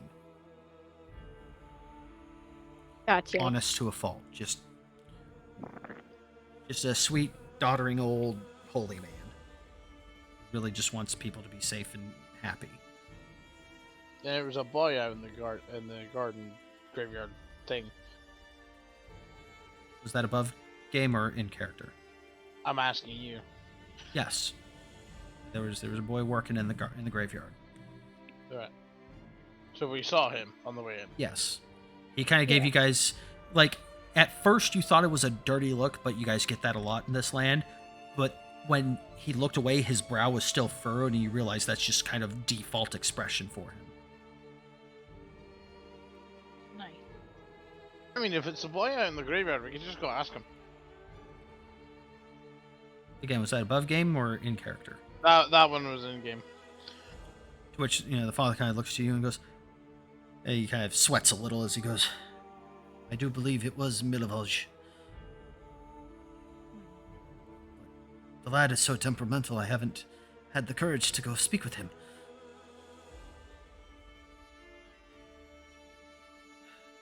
In for a penny. He- As I just go wandering out to the graveyard. To which, as you go to walk away, he kind of, the father goes and he doesn't like grab your shoulder, but just gently like touches, 3 of his fingers to your shoulders. He goes, "Be gentle with him. He is a good boy." Grub would start to follow behind Tara. He was like, "We will." So as you guys head out into the graveyard, whoever is all going with, the father does kind of follow at a distance, but doesn't exit the church with you. As you go ahead. I said, well, else are we going in the graveyard? Go ahead. So you see the lad out there, working. pulling, ripping some weeds that were starting to grow up onto one of the gravestones, and brushing dirt away, with an actual brush, cleaning headstones. He kind of looks up, glances up at you guys approach, and then goes back to his work.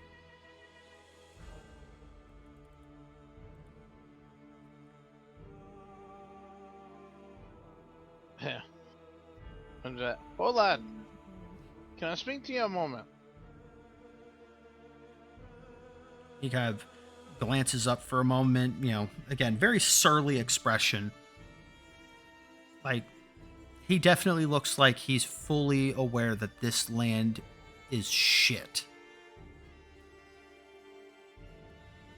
He kind of sucks his teeth for a moment before turning and spitting. He kind of stands up and leans on the gravestone, and he goes, "If it won't take too much from my work, what can I do you for?" Well, the priest. We just had a lovely little talk with him. He said something about, something being taken from here. I don't know what you're talking about. Now, you see, as much as I would love to believe that, I'm just going around asking a few people if they've seen anything untoward or weird.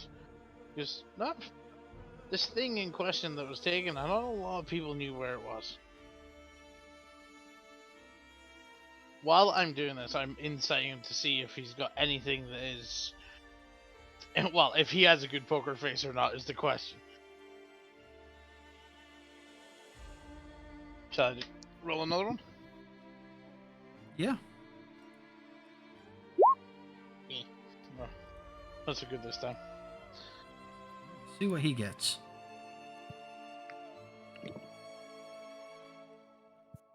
He just kind of sucks his teeth in, spits again. I've been a foggiest.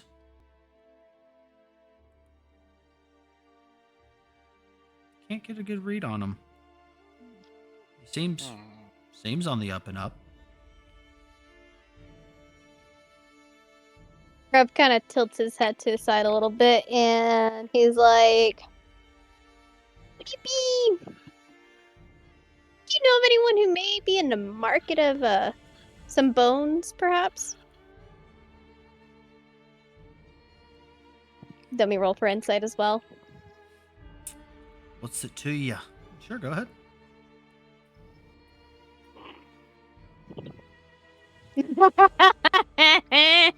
Can I burn one of my inspiration to reroll? Certainly. Wait. Oh, but yeah, that's better. Great. Still take that insight off your hands. Yeah.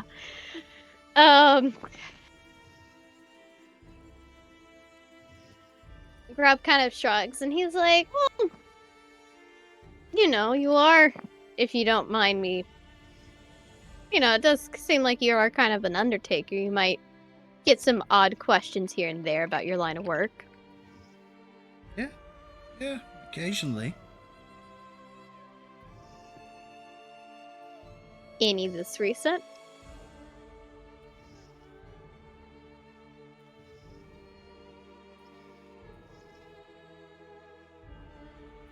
Or heard anything weird?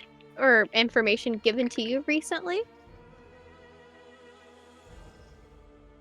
He just kind of like gets a far off look for a moment. He goes, "No, not really."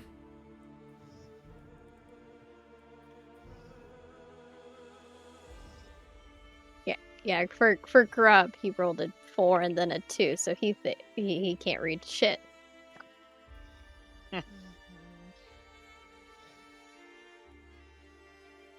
So let's say, and this is hypothetical, if someone were to, take bones from the churchyard, for example, where would they get rid of them? Do you think? Where would you hide them? I don't know. I wouldn't. I definitely wouldn't keep them if I was taking people's bones.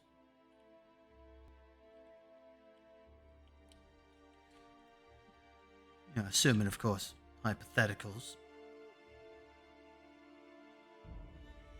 All hypothetical. Wilhelmina's just looking at him like they're playing 5D chess over here. And I'm losing. Grub moved one piece and immediately got checkmate. Which is weird because he's playing Connect 4. Yeah, right. Uh, You know that I'm just gonna straight up and say it. Enough of this. Only two people who knew where the bones were you and the pastor. Do you know anything about these bones disappearing? Anything whatsoever? Because we have people to protect, and I'm sure you'd like to protect the people you like as well.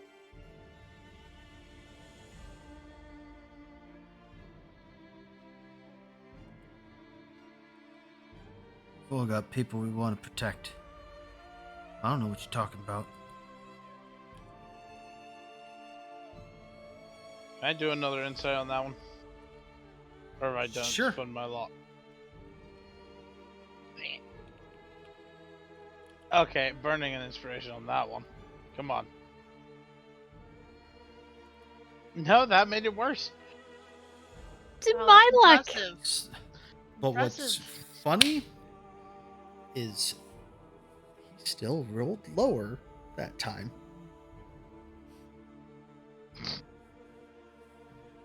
Impressive, my friend. As he, Eh, it was subtle, but his eyes kind of darted a little bit.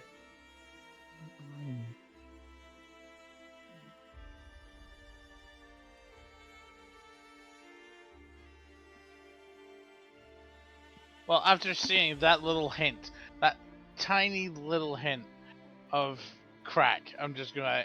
Alright, I saw that eye twitch. What have you done? 13. Intimidation, please. As you bark at him, he physically flinches. And he goes, Like I'm asking nicely right now. I was asking nicely. now he's asking harshly. And he sits there and he kind of, his eyes dart away as he goes, all right. Yeska told me about the bones. I Right. also mentioned it to Heinrich. Heinrich van der Voot, the coffin maker. Okay. Yeah. You see him kind of like swallow hard, and you know, the bit of bravado that he had before is gone. You see, you know, like he's a young man. He's probably like 20 at the absolute oldest, but most likely probably like, you know, mid-teens. But he's a hard-working lad, so he's in decent shape, you know, properly, decently built commoner. But now he looks almost like a scared boy instead of a young, strapping man, as he kind of fidgets as he goes, Heinrich offered me money to steal the bones so I could feed my younger sisters and brothers. Who's Heinrich? The coffin maker. Now we have a suspect. Was that so hard? He's just kind of like, you know, you see him like shaking his head a little bit, like you could tell that he was conflicted over it all this whole time. He goes, it's hard. I'm all they have. I was desperate for just enough money to keep us afloat. Right. That I understand. Life is hard, especially in here, this place. You did what you thought was right, but sometimes the ends do not justify the means. I'll let you percolate on that one yourself. There. When you said that, he did what he thought was right. He gives a little bit of a dark laugh as he goes, "No, I knew it was wrong, but desperation makes for bad fellows."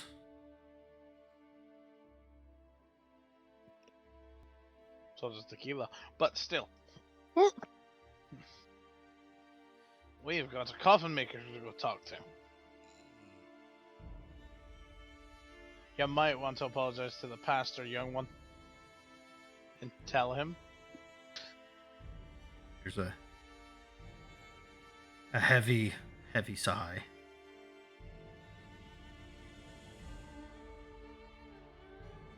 I'm sure he'll forgive you.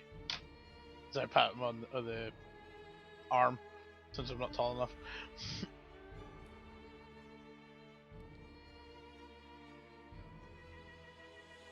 So, as you guys head to the coffin maker's house, because he would have told you exactly where it was. Yeah. Yep. Double check this.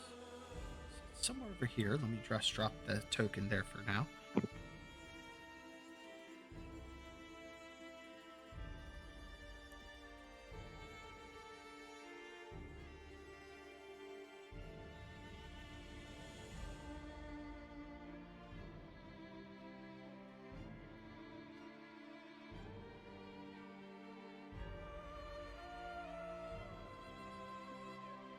So, as you guys approach, I'm just going to say it's this house there. So, as you guys approach, you see this uninviting shop. It's 2 stories tall.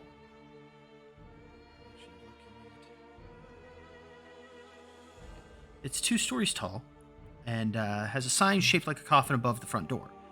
All the windows shutters are closed up tight, and a deathly silence surrounds the establishment.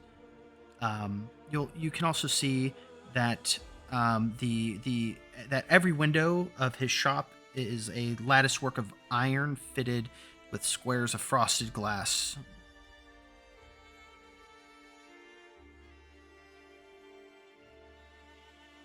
Seems a rather bit too ornate. What's he hiding? Well, coffins are kind of expensive a little.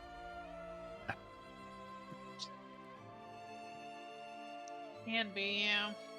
That's why I doubt people that- usually. Oh, go I ahead. doubt they're a luxury item in Barovia and its daily occurrence. I don't know. If I was living here, I'd rather have my body burned.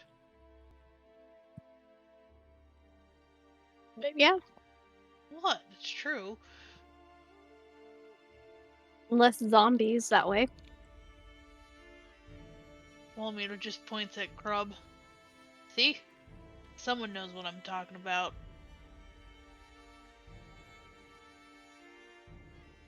Yeah, but then someone could use your ashes to do all kinds of weird shit to it.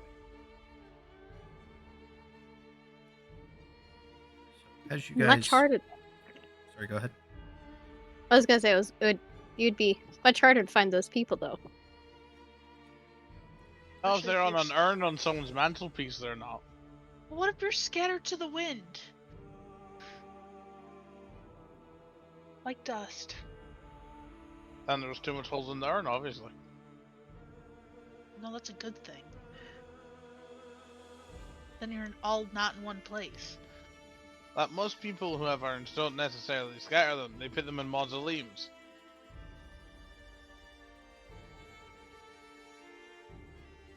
Walmeter crosses their arms like, we're getting way too involved with what we're doing with ashes.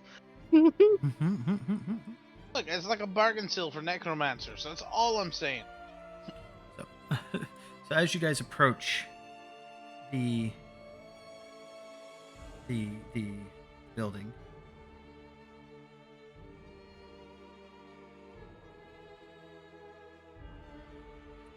You see. I got distracted by a note. A note threw me off.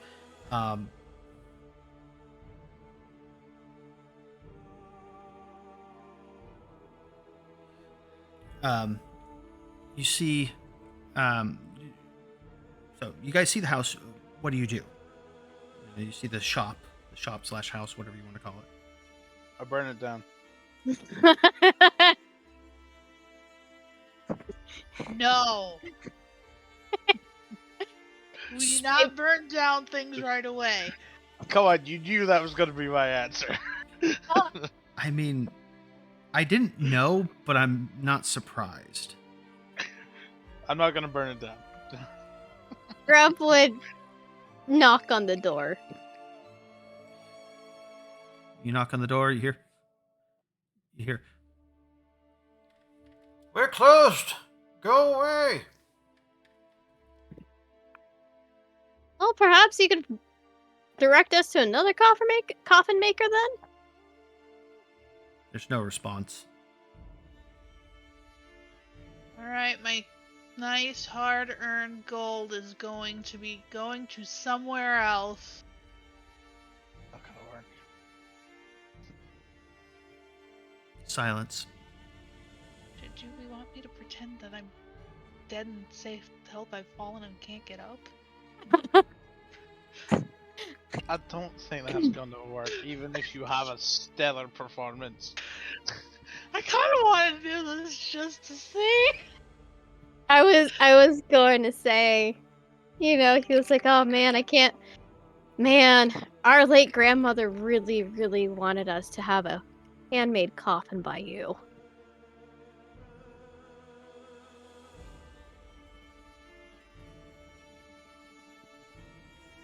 Go away! She had all this gold saved up. What was it? And she kind of looks at the party, trying to ask how appropriate for a very nice handmade coffin would be in gold. Oh, must be a bunch of gold right now. As they're entertaining the guy, and I use the word entertaining, I'm gonna go around the building to see if there's any potential points of egress, either up above or like a cellar window or something, anything that has been forgotten about.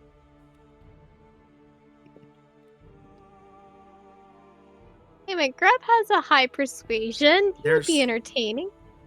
There is another door, but if you go and attempt it, it is locked.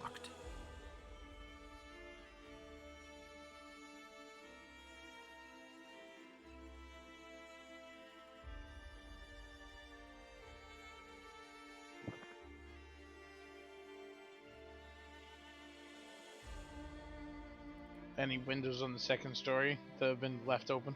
Nope, they're all closed. The shutters on the inside are closed as well.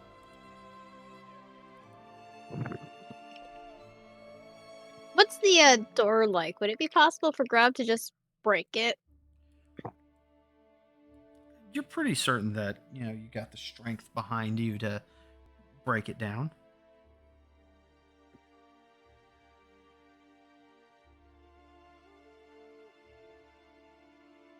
So I don't know if you would want me to roll a persuasion or performance check for this, but Grub would just kind of sit there and,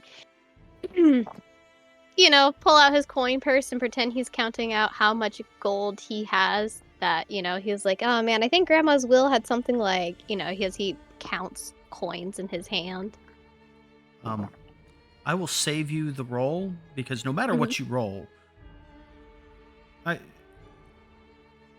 mean, actually, go ahead. You can roll something. Persuasion or performance? I would say performance, probably. Yeah, performance or deception. As you're putting on an act, you were faking it. So I have a bonus for performance, so I would use that. Right. Hi there. So, as you are sitting there kind of clinking the coins together noisily, Renault would probably be the only person that would perceive him kind of peering through, the like the little sight slide of the door. Like he cracked it open just a little bit, peered out, and then closed it up again, and kind of steeled himself as he goes, Go away. Leave me alone. At that point, Grub would then kind of put the money back in the little coin pouch, and kind of looks at everyone, wordlessly asking if he can break the door down or attempt to break the door down.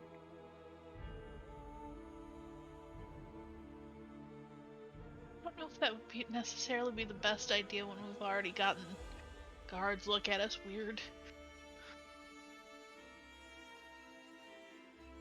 That may get us kicked out. Just saying. I mean, true. As I turn to Grub, can't you just say, like, God told you to do it or something? I mean, we are Well- investigating for the church, so city and the church are normally hand in hand in things. What? We are on a mission from God. and now I have Blues Brothers in my head.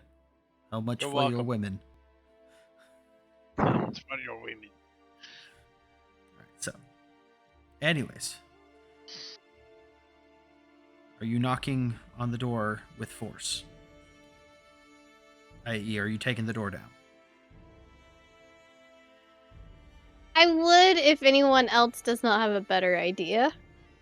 Would have said something, but I mean, what would be your input? just go for it.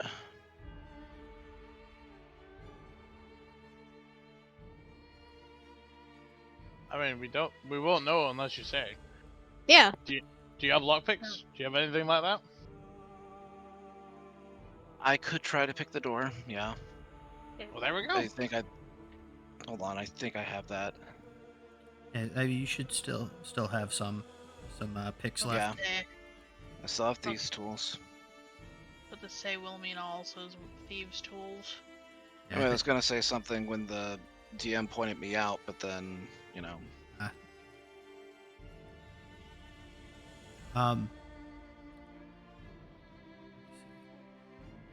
got two. I'm still in this game too. So.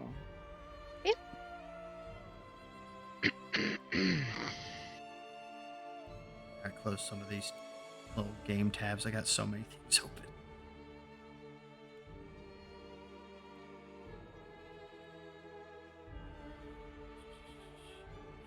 Alright, so,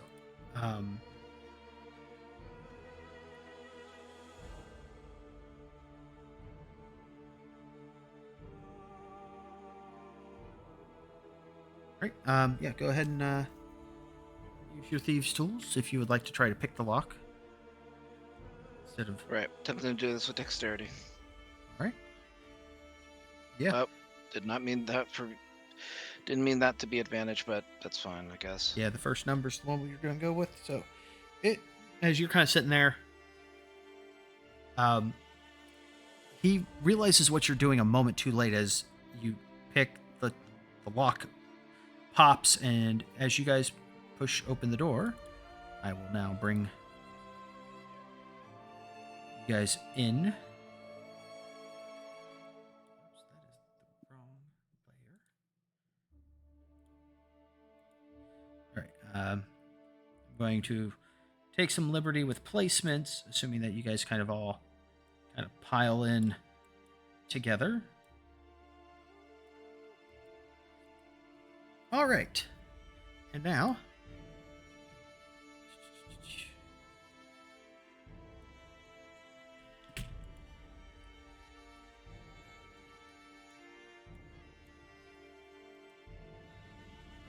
so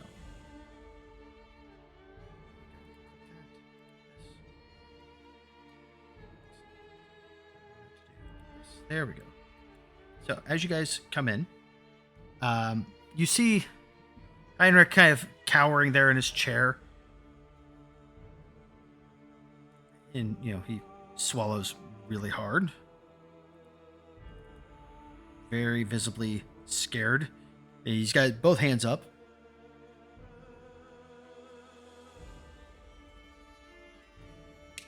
Kind of his eyes dart between each of you in turn.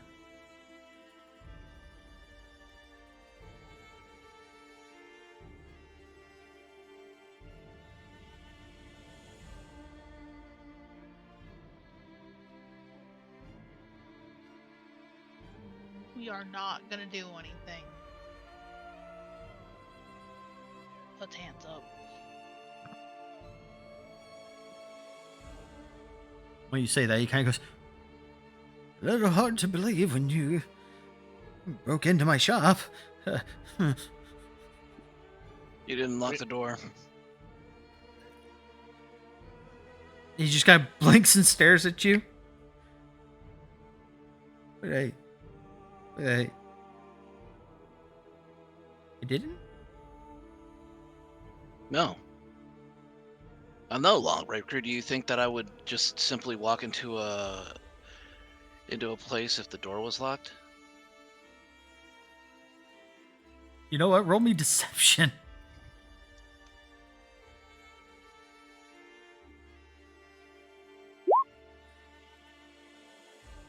Oh, that's not how.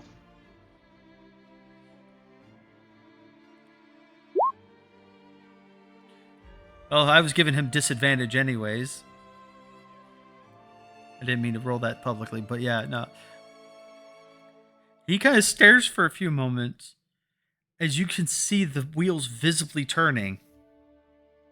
No, I did lock it. You I'm can't. being audacious, obviously, but yeah. Mhm. Honestly, if you had rolled, not a 1, you had a 75% chance of success. Or maybe just slightly under 75%, but still. Well, sir, we can agree to disagree. So, why are you?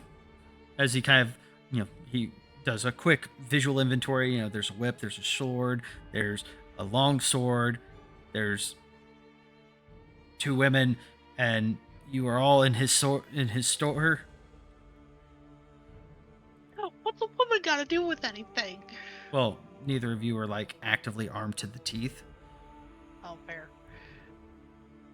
I'm always armed. Yeah, but he can't tell. That's fair.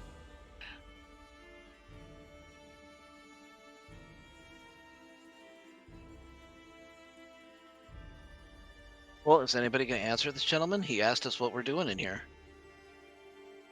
Just waiting to see if you wanted to. You started the conversation. But we're here for the buns, sir. Oh, that they're as he just kind of like fumbles over himself. They're upstairs. The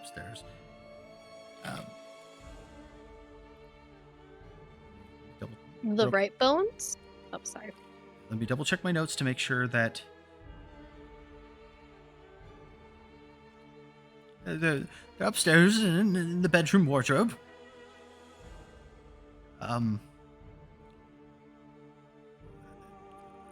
So, let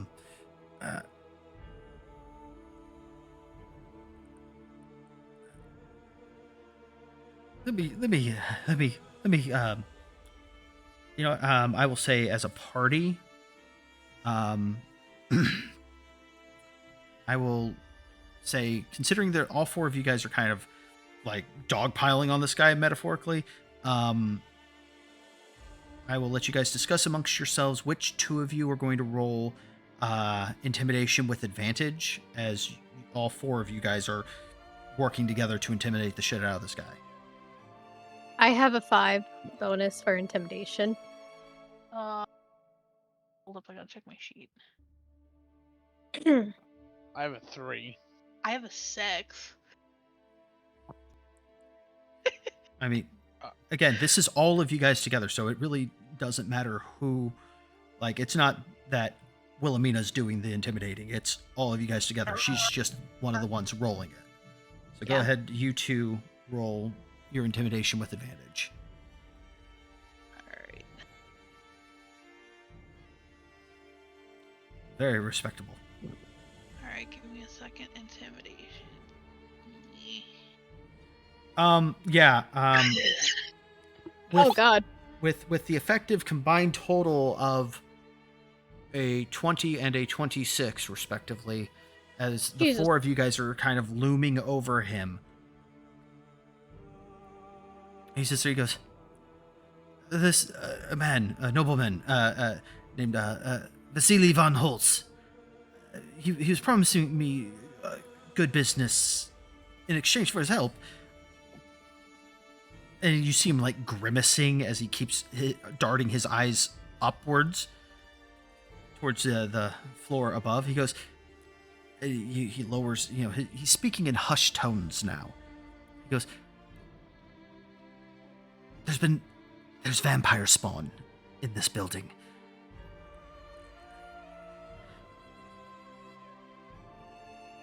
So, and he points literally directly above him. He goes, this room above me, there is my bedroom. In the wardrobe, you'll find the bones. Whatever you do, when you reach the top of the stairs, do not go to the left.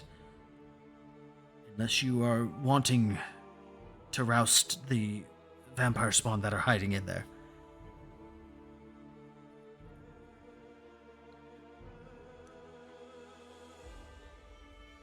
I have a very, very obvious question, but I don't feel like I should ask it. Is this said in character or out of character? Well, this is not in character.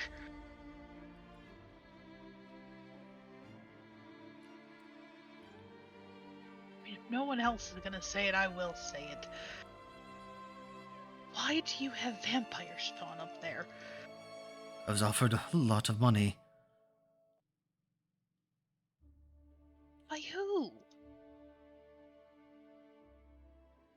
A nobleman named, let me scroll back up and reread it, named Vasily von Holtz. Never met him before. He showed up a couple months ago, one night, and, offered to, he promised that I would make good business in exchange for helping him. Did you make good business? Not yet. Why do you think I'm singing right now? It is. As he kind of looks at all of you with your armaments, he goes,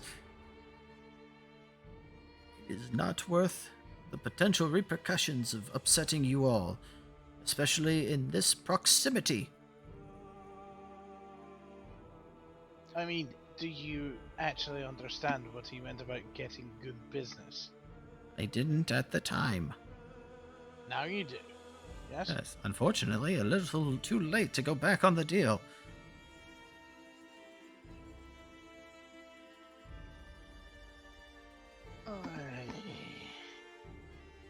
So now we have to kill vampires. I have two questions of my own. If you were to contact the local guard, do you think they would do something about it? Possibly. Don't know if they'd be able to do much about it, but... And would not that this is a suggestion or anything, but would you feel that it would be in your best interests and your good health to vacate the premises for, say, an hour or so, just in case? I would be more than happy to be anywhere but here. Right. Just keep an ear out for loud noises is what I would suggest. He just kind of nods emphatically. Wilhelmina looks at Taryn like, no putting houses on fire. She rolls her eyes. It's like, I'm not going to do that while I'm still inside it. And Renault would mutter to himself, "Why not? We're already above. Why not? We're already above committing to property damage already." Look, Yeah, go ahead. Yeah, go ahead and put another house on your tallies, right? I'll look out for chickens this time, shall I? So we'll rescue them this time. You don't have chickens.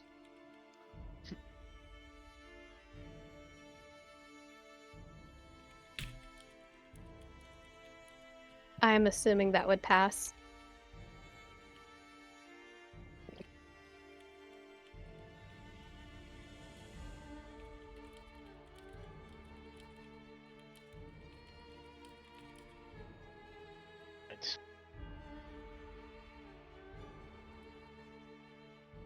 It's probably best to deal with these critters while they're still probably asleep.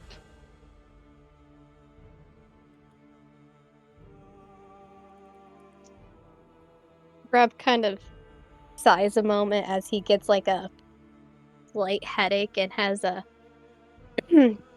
brief moment of memories. And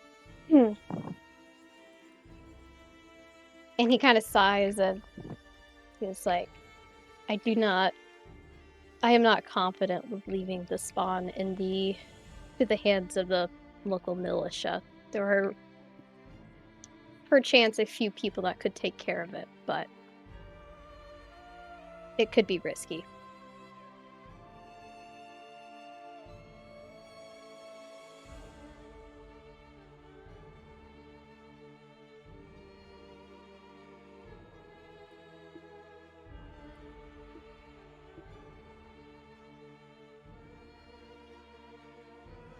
We might be able to get an individual. I'm aware of an individual in this town who might be able to help. But if we're already here, we could also deal with the vampire spawn ourselves.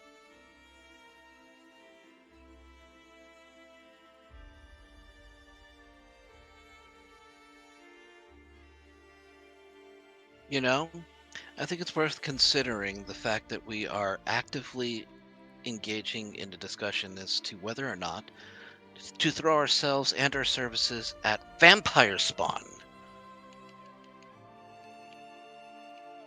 Do you know anybody who does this? The old man just kind of slowly shakes his head. Vampire hunters? Look, I hunt men, and I hunt some monsters. This is not something I want to make a profession of. But if this is what you guys are deciding to do,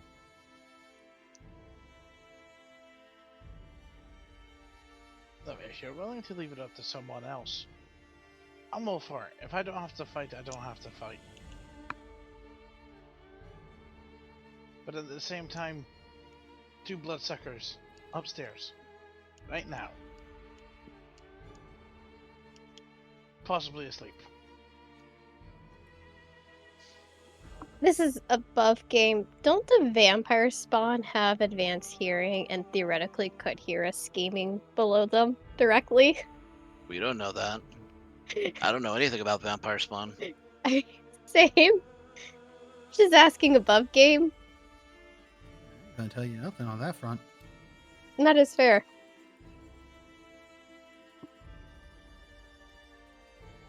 End game. Hmm.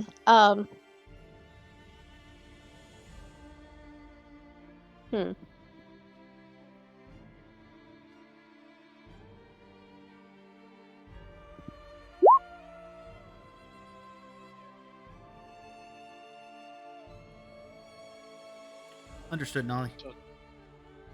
So the question is, do we go get help? Or do we try and tackle it ourselves? Because what, there's 2 of them up there? So look at the old man. The old man shakes his head. How many? Kind of swallows hard. He goes, I think there's at least 5. I'm just gonna like angrily mouth 5, but not actually say it. You see Grub purse his lips.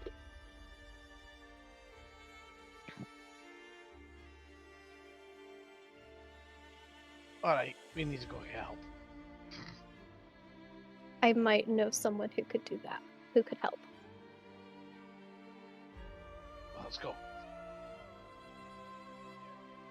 Yeah, What let's go. bones? Let's go get help. Okay. Come back for the bones. I don't think you're off the hook. That's a point to the old man. He kind of says that. He goes, I don't know what you're talking about. I'm going with you.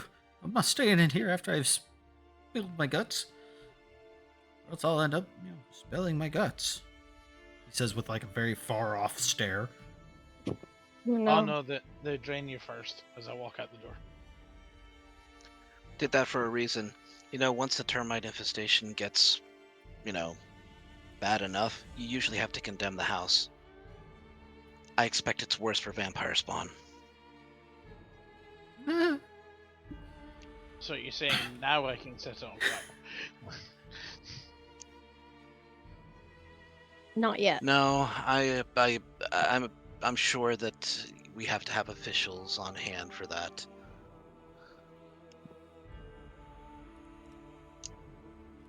We're not.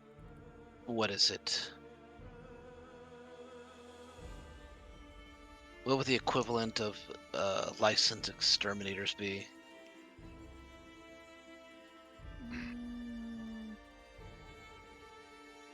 Professional yes, vermin that. disposal. Yes, there you go. Thank you, voice in the sky. That might be Strahd. It was one of the vampires. Oh god. Oh, yes, And I thank just you. picture one of them just kind of leaning out the door going, professional vermin disposal. With a manic Vampire. fucking grin. No, that's non-canon.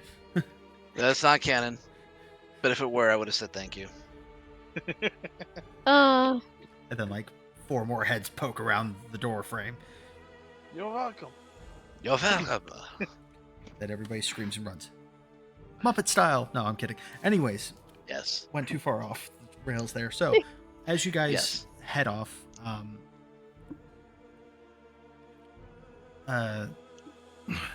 you guys are able to potentially go and inform the burgomaster, effectively the mayor, about all of this. At which point,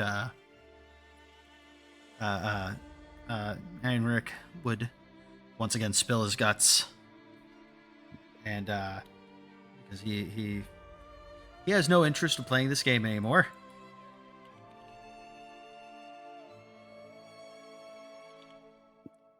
And so he's more than happy to point you guys in the right direction and let you guys have at it.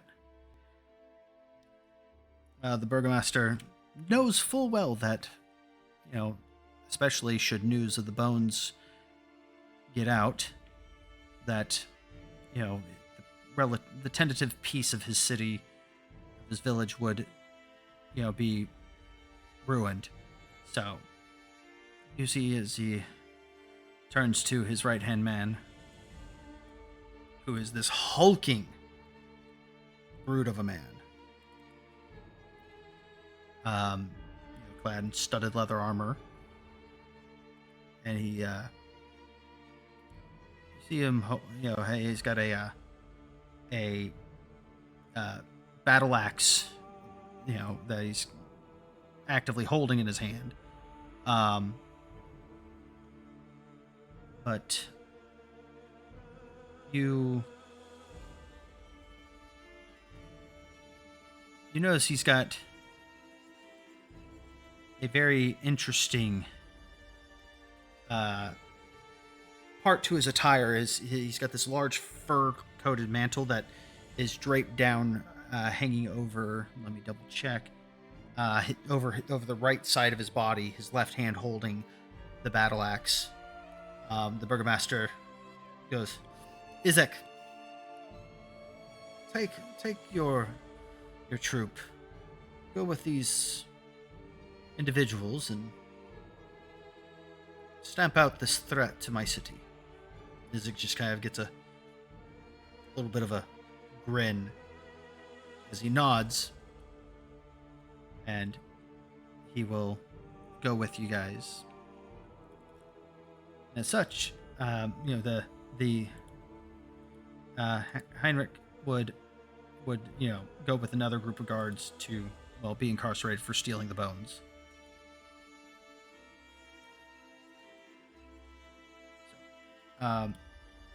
Isaac is going to go and collect his troop.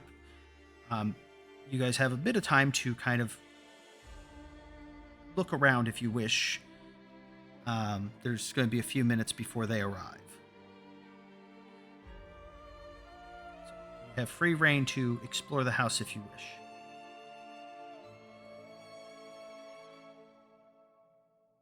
Well, You guys can clearly see 2 doors in this room. And let me see, is there anything interesting in this room? Currently the room that you're in, it's a workshop containing everything a carpenter needs to make coffins and furniture. 3 sturdy work tables stretch the length of the west wall.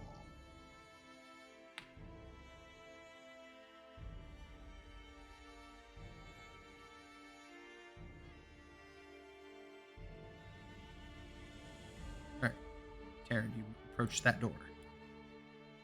Mm-hmm. As you open that door, you can see arranged haphazardly about the floor of this musty L-shaped room are 13 total wooden coffins. There's a few more that are around the corner that you don't see from where you're standing.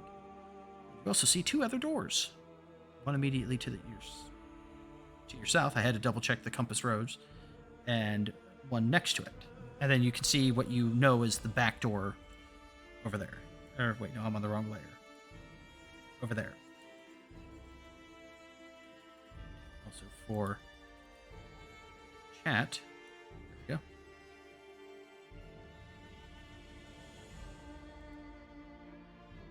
go. I can see the windows on this place, though. Yeah, and they're all closed. All the shutters are closed. And it's daylight right now. I mean, it's got the very, very heavy overcast. Oh yeah. it's day. Oh yeah, that's the thing. Yeah. I'm going to just very slowly check the room, see if there's anything. Nope, just a bunch of coffins that are already made and just kind of waiting for occupants. Are they open? Are they closed? I mean, like the lids are closed, but they're not like nailed shut. It doesn't.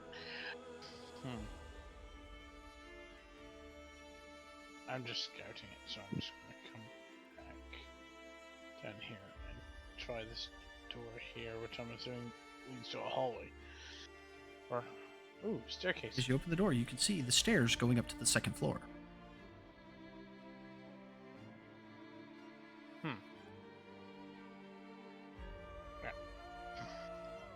And as you open that door, as I'm assuming you're wanting to check that door.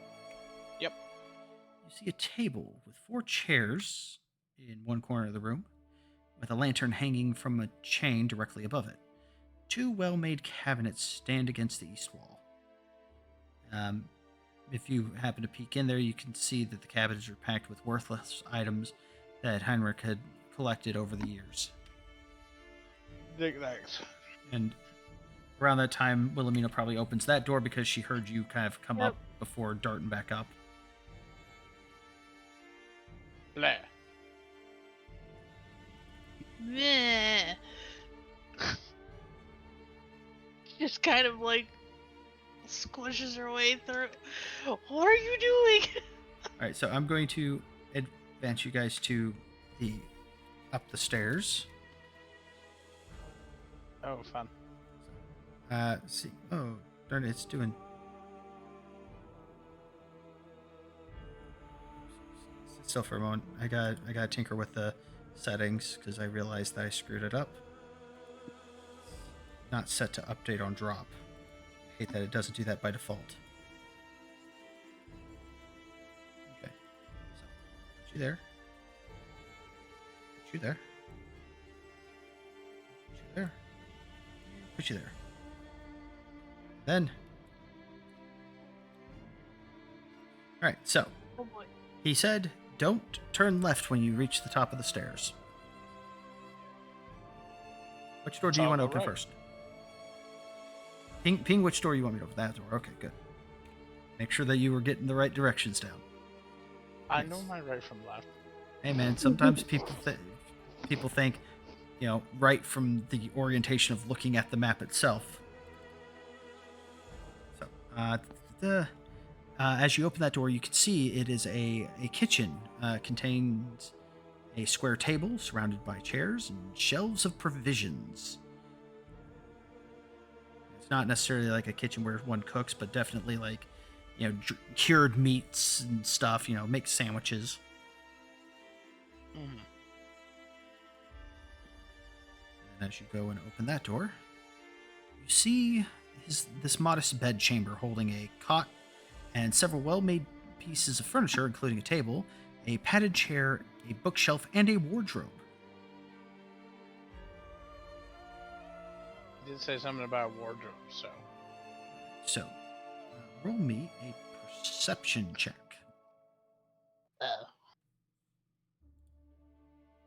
Squeezed in, just squeezing it. I mean, as you kind of sift through the wardrobe, like you see his clothes, jackets, suits, and whatnot. You don't really see anything else. Anybody else want to try to put eyes in there? Sure. You said perception? Yep. And the dice have it. Woo. Yeah, as you kind of sift through, kind of touching around, feeling around, you eventually feel a secret compartment that you're able to pop open, and inside there are 2 sacks. You see in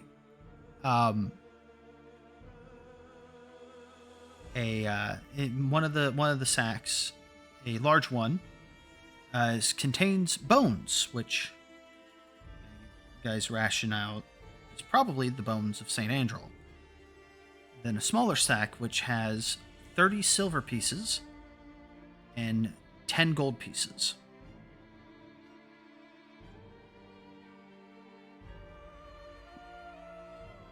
And all of the coins bear the profiled visage of Strahd von Zarovic.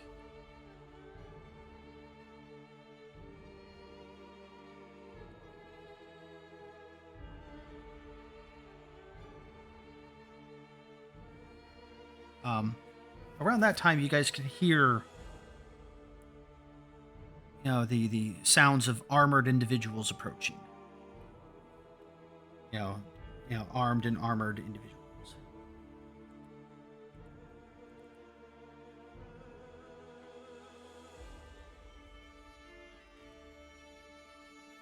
Well, I suggest we get out of their way. We got the bones. Yeah. Yep. Are you guys wishing to help participate in the oncoming melee?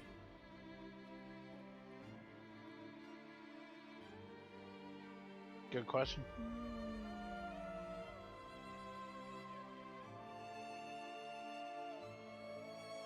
I mean, in one way, it wouldn't be a bad thing. In the other way, that room might get really crowded. Yep. Yeah. But it would definitely give us trust in Valaki. Mm-hmm. Yeah, could help.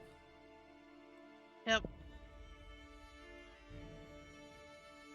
And especially with how many other people are helping, that would significantly make the fight easier. Yeah, it would. So, if you guys want to head over here to this door, I am on the wrong layer.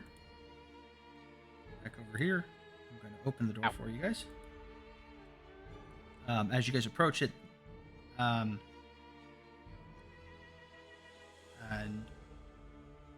as you guys come in, you guys see this is a large, drafty room that is strung with cobwebs that takes up most of the upper floor. Stacks of wooden planks lie amid several crates marked junk.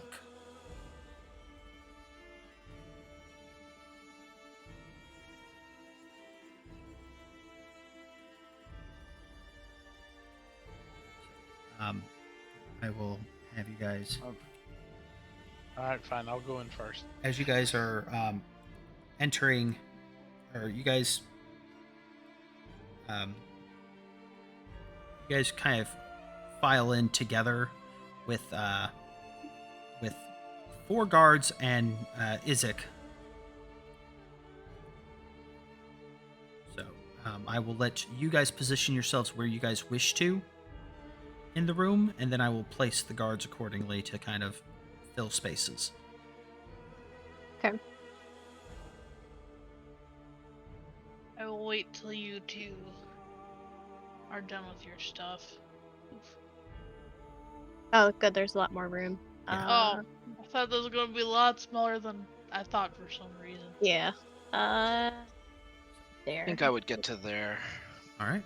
I'm going to stay behind Taryn. I'm going to use Yeah. Taryn as my meat shield.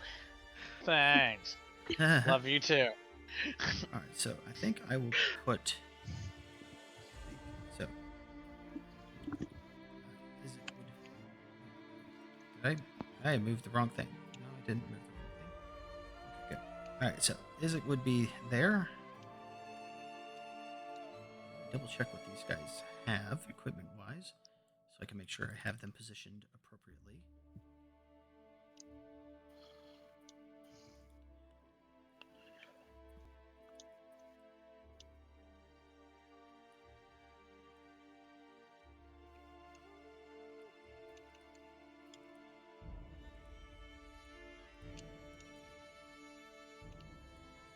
Alright, so as these guys are all here, you're kind of looking at these crates here. All these crates here in the northernmost part of the room are not labeled junk. So these 2 crates back here were labeled junk.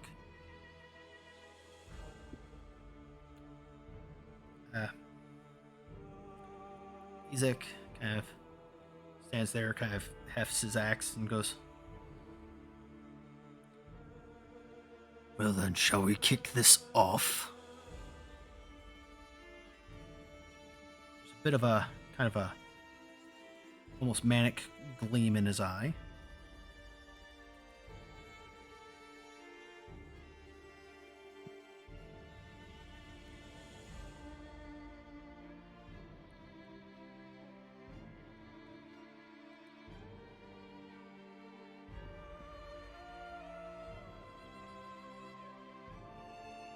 Think we should, maybe? I am not the one that's gonna go rah-rah.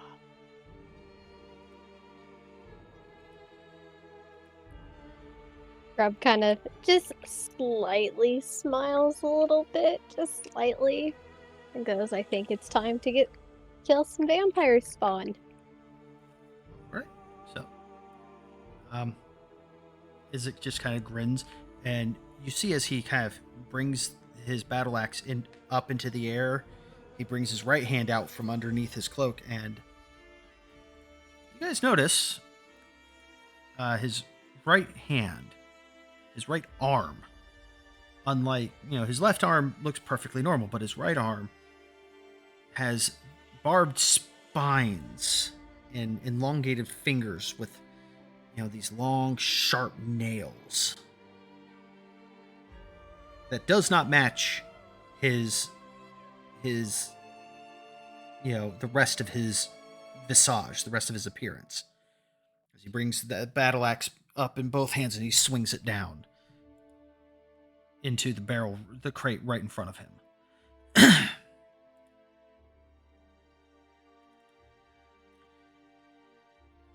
Then with that, as the crate in front of him shatters, I will have everybody roll initiative. Ooh.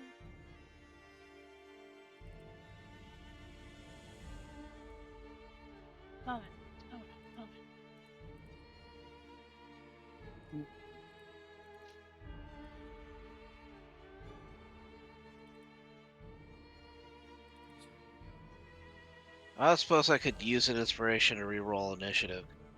Sure. Yay. I use inspiration to Much better. re-roll any d20 check. Yeah, I think I'll do the same. Never mind.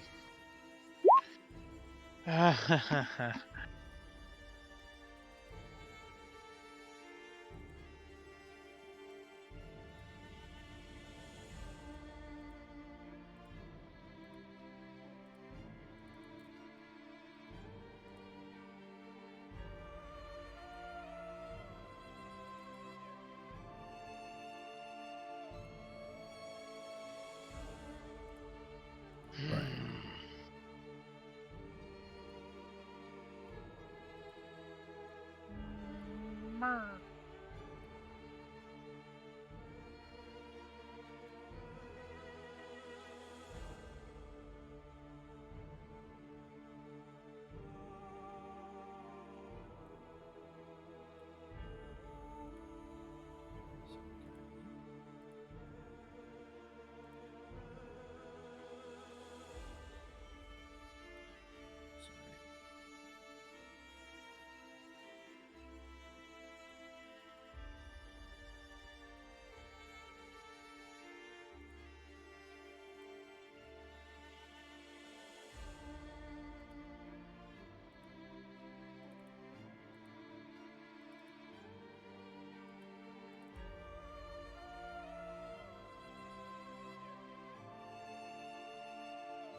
And last one.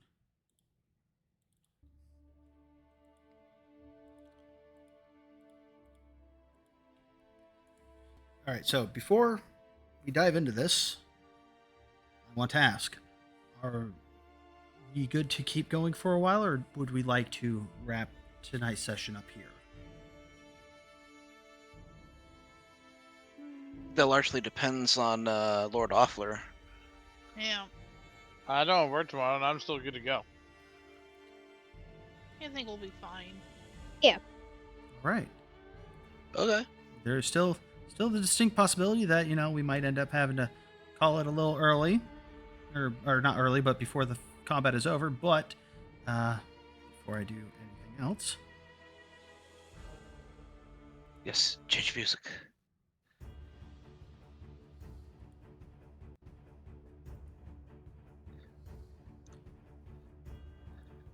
as the vampire spawn erupt from the crates, this one took that much damage to start.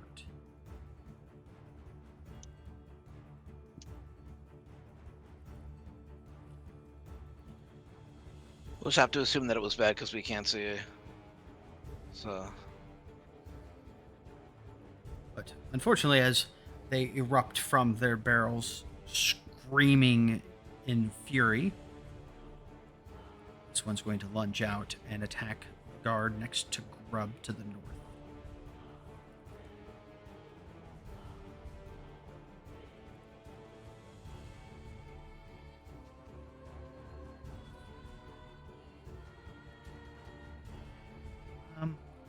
She grabs onto him and she's going to attempt to bite.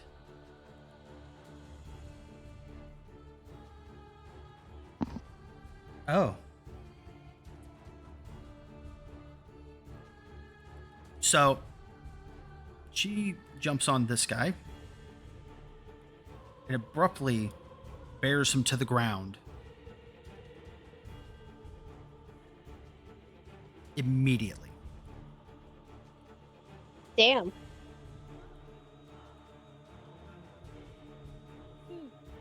What'd she do? Just like tear out his throat? Yes, exactly that.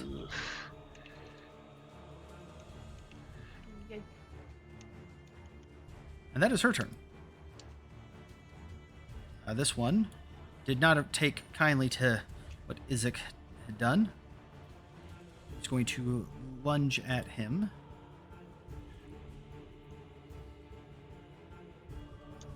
She swipes at him with her claws. I didn't mean to double click that. Irina's. Oh, sorry. Irina is not with us. Yes. Okay. Yeah, just making sure. Yeah, this vampire spawn swipes once with her claws and misses, but on her follow-up swing, she makes good contact.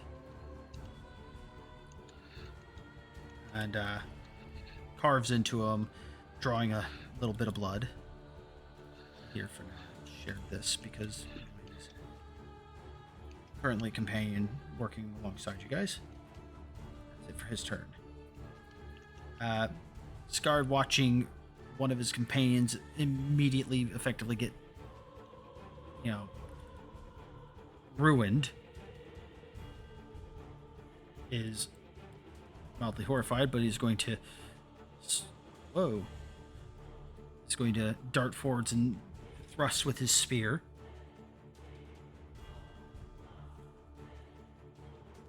The fear got to him as he, pokes ineffectively and weakly forwards. That is going to be it for his turn. And Renault, it is your turn. Wilhelmina on deck.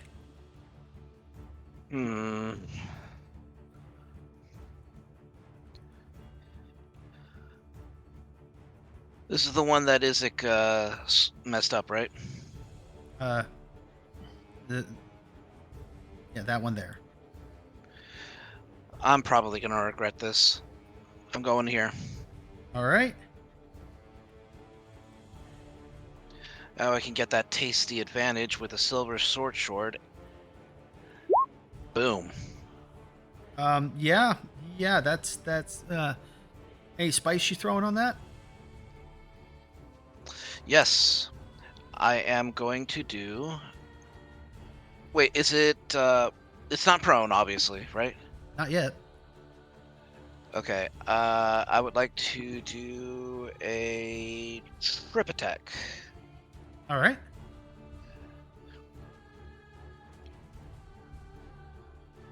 Oh, spicy. So, it's a strength saving throw versus your DC. Yeah.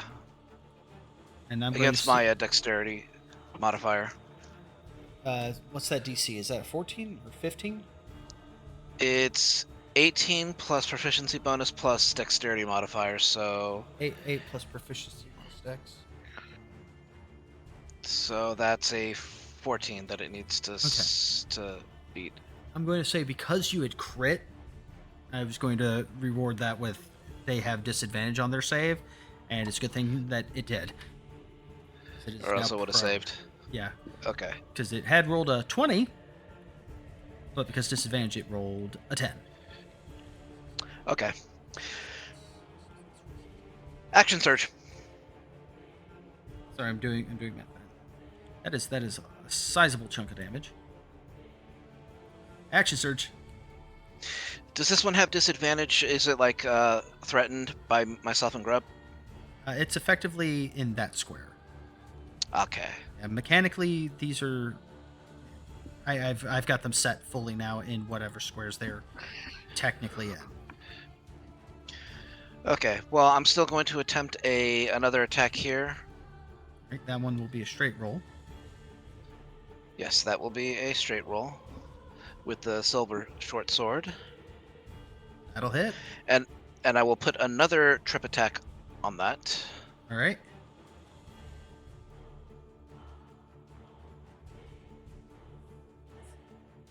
All right. And this one will get a straight roll for their save.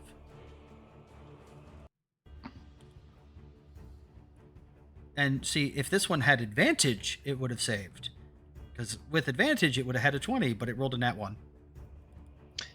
So, awesome. We have 2 prone vampires. Have at it. Shiny. Nice. Excellent work. Excellent work. And that will bring us to Wilhelmina's turn with a vampire spawn on deck. Alright, so Wilhelmina is going to slowly move, and I'm sorry that square showed up earlier. I'm no longer broadcasting that to anybody. She kind of figures that everybody's good with the two that are on the ground right now as she looks towards Grub, as she kind of just, like, gives a little whistle. Oh god, I'm trying to do my bardic inspiration without laughing. As you see the swish and the swacking, it's time for you to smack. Bardic inspiration to Grub. Oh, that one hurt. All It's getting late, I'm sorry. right, so you got I'm a trying. D6 bardic inspiration, Grub. Woo!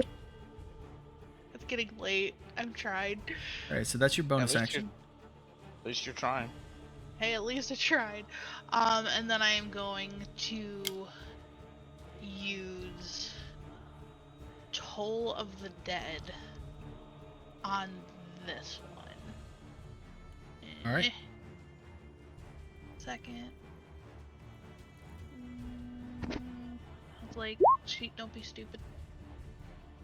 Oh, that was painful. Yeah. Yeah. Oh well. I'll live. Wisdom save. Oh, it failed. Damage is still damage. Unfortunately, it's necrotic. Yeah, well, Wilhelmina doesn't completely know what she should be using right now. So, that was your action. Bonus action. Do you wish to move any more, or are you good there? I'm good right now. All right. This I am vampire surrounded by people vampire spawn. for now.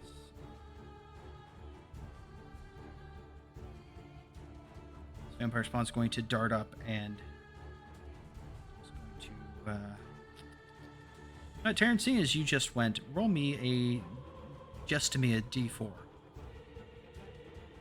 Oh, me. Or Wilhelmina, roll me a D4. Sorry, to GM.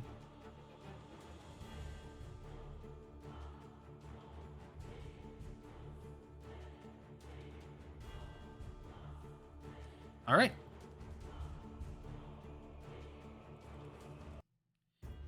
So she comes right up and she claws once at the guard and twice at the. Oh God. Okay.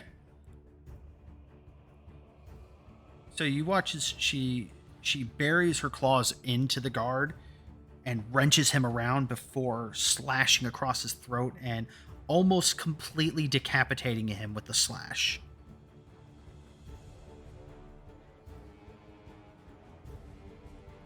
As she hit him for 8 and then crit him for another 16. Jeez.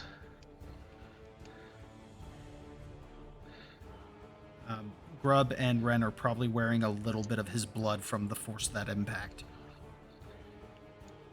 Yikes! That is that vampire spawn's turn. This guard is going to step up and, because he has advantage, is going to strike. This time he's got both hands on his spear. That's a solid 8. And then he's going to back up again. Right?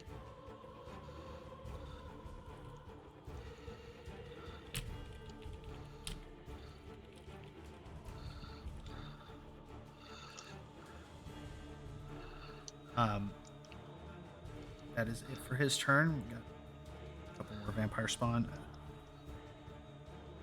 This one did not like what you were doing there, Ren, so it's going to step up and to attempt an attack on you.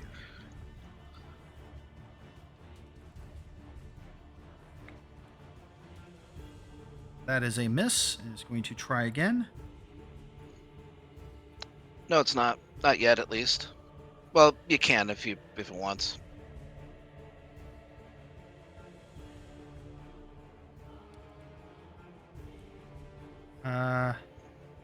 So it misses you on the first attack, and then it's going to land with a. Does a 19 hit? I'm pretty sure it does. 19 does hit. first attack was an 11, and she claws into you for 8 points of slashing damage. Fair enough. Repose. Ah, riposte. Get it. All right, go ahead and roll your attack.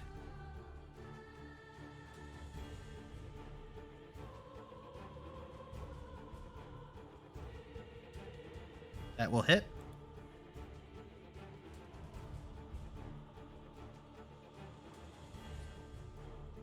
Okay.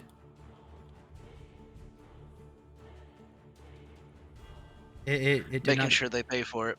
Yeah, so she swung at you, you stabbed her, and she clawed you.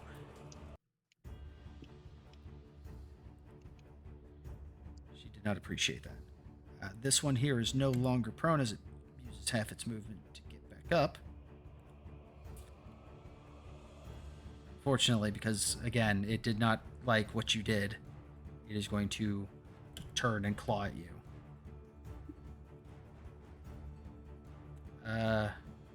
17 hit. 17 meets it.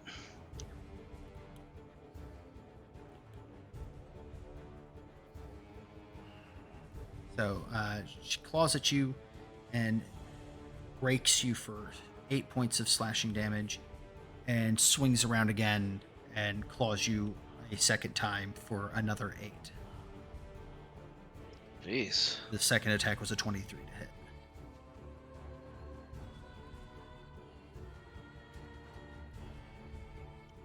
Guard and then Grub on deck.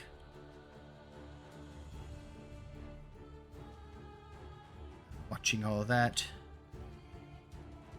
This guard knows he's way out of his depth.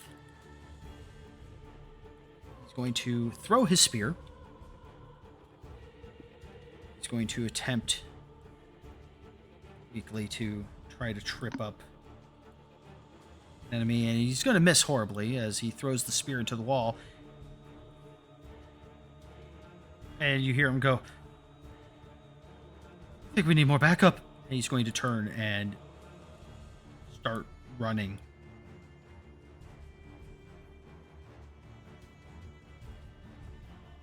Grub, it's your turn. Neato. Alright. Before I start whacking with my sword, I am going to use my Divine Favor. All right. One spell slot down, and I am concentrating.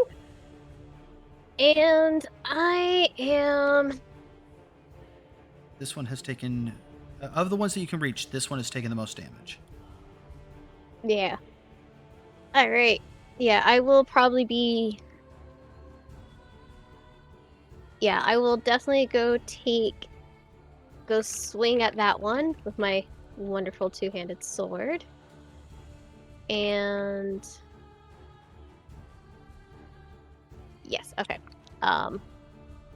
Do I go ahead and turn on Divine Favor now or after Yes. I hit? Yes. Okay. You turn it on now. Okay.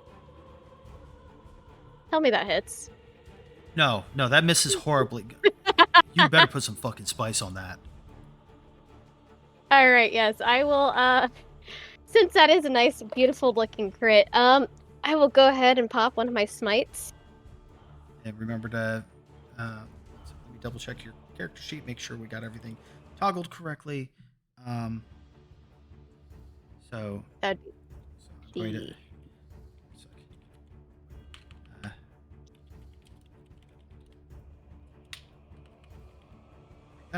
hold on. Let me. Don't click nothing. Okay, sorry.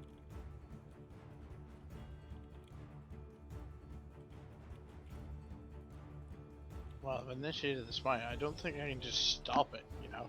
Well, no. Maybe if I just put this sword down. All right. So, how many points are you investing? Well, no, you can only do one for now. You've only got first level spell slots. Yeah. Still, that's one of your 3. Now roll that damage. Oh, God. Oh, shit! As Grub brings his sword around. Oh, wait a minute. I have. You don't get to re-roll any of those. Because your main weapon damage was 1.2 high for a re-roll.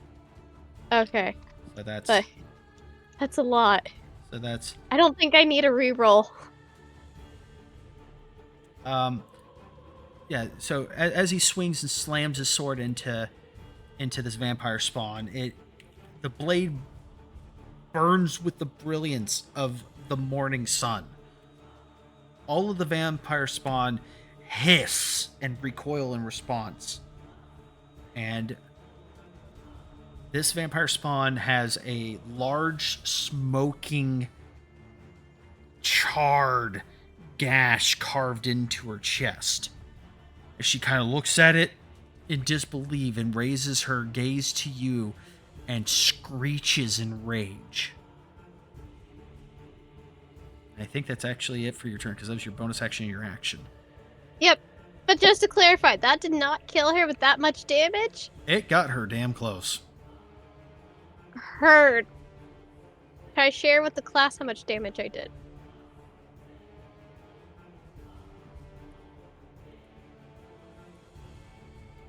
Sure. That was 52 points of damage. JC. Big oof. Fucking paladins. And Izek sees this target down prone in front of him, brings his battle axe up and just ka-chunk, ka-chunk, just overhand chopping. Smash. Yep. Yep. That's... It's like doing math. It's that much damage.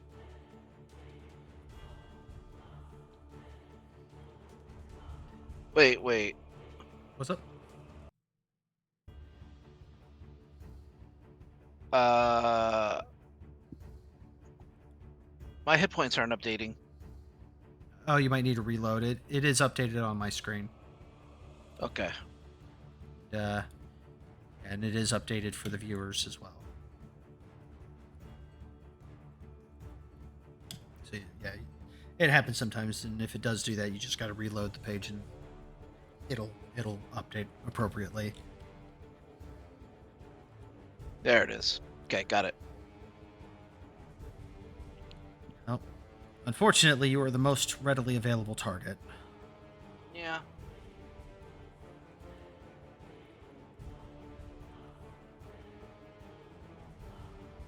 But even then, you are too quick.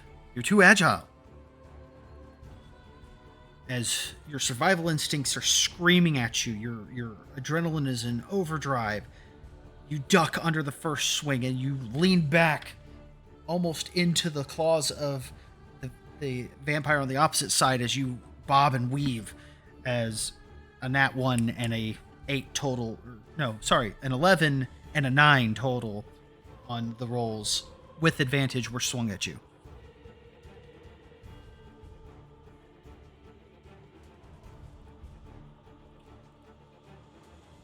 You are still standing, sir. Taryn, it is your turn. Well, there's only one thing I can do is fire up my talons. Except this time I'm going for, since I'm not allowed to burn the building down, acid damage. As you see, her claws actually dripping like ichor this time rather than sparking. She's gonna step forward. This one's pretty low, right? Yeah, as you step over the body, yes, this one is fairly low.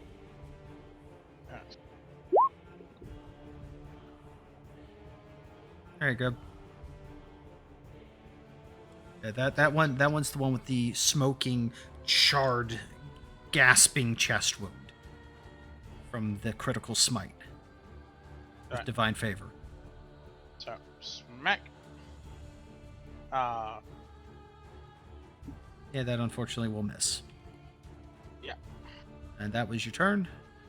Yep. Gotta make sure we got that toggled? Yep. Yep. One sec, I'm moving you for just a moment just so I can... I'm going to set this body off to the side. Just going to set those off to the side. That way it's not confusing me at all. Right. This one here is going to jump over here and attack the person who just went AFK. That's claw. That's claw. Does that hit? I think that does hit.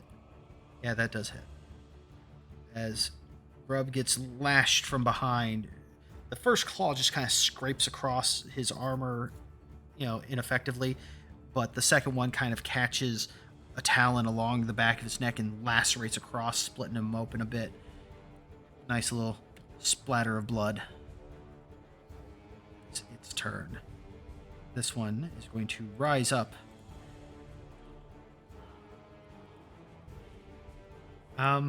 Renault, I would like for you to roll me a 1d4 to determine if she's going to be more mad at you or more mad at Izek for all the damage he's been doing as well.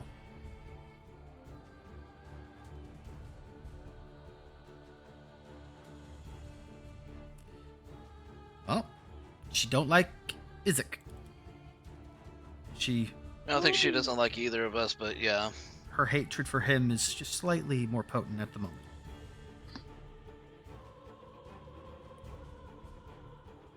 The dichotomy on this one, with her, because I have it set to auto roll advantage, so I don't have to keep bouncing back and forth. As she attacks at Izek, she rolled a nat 1 and a nat 20, but unfortunately she doesn't have advantage. But second claw attack, she strikes him for 10. Grub, you took 10 points earlier. I already deducted it. Well, thanks. I think I have to refresh my page because I don't see that updated. It is... Well, it's Grub. It's Renault's turn with Wilhelmina on deck. Oh boy. Who's looking bad? You.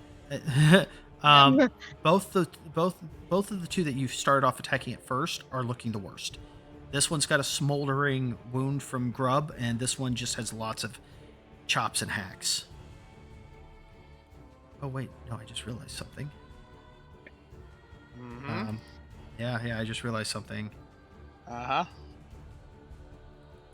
This one's wounds, actually, because it just had its turn, had started to close up. The one between you and Izek. Oh, also, while we're at it, Grub, I need a Constitution saving throw to see if you maintain that spell. Heard. Ugh. Can I use an inspiration? Yes, I would like to use an inspiration. I will roll that again. That is better. All right. So, you still have your spell active.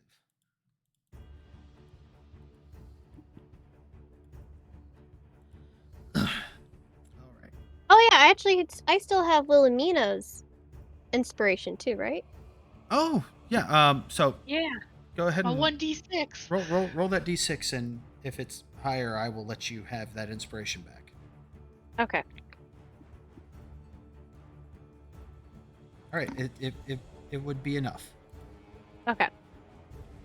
Good catch. All right. That said, back to Renault's turn. Like Yep, I said, sorry. this one right in front of you has started to kind of regenerate some of the damage that had been dealt to it. Oh boy. It still looks very rough. No longer nearly as rough as the one next to it, but still pretty damn rough. I'm more worried about what I might have to end up doing. Understood. Probably.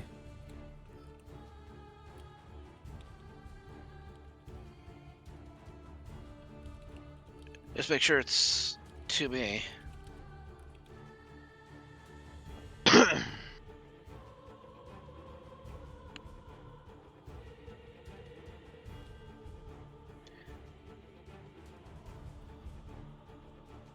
All right, let's see if I regret this.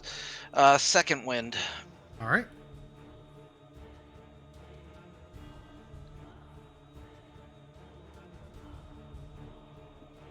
Oh wait, yeah, ignore Yeah. that. Yeah. So that's 7. All right.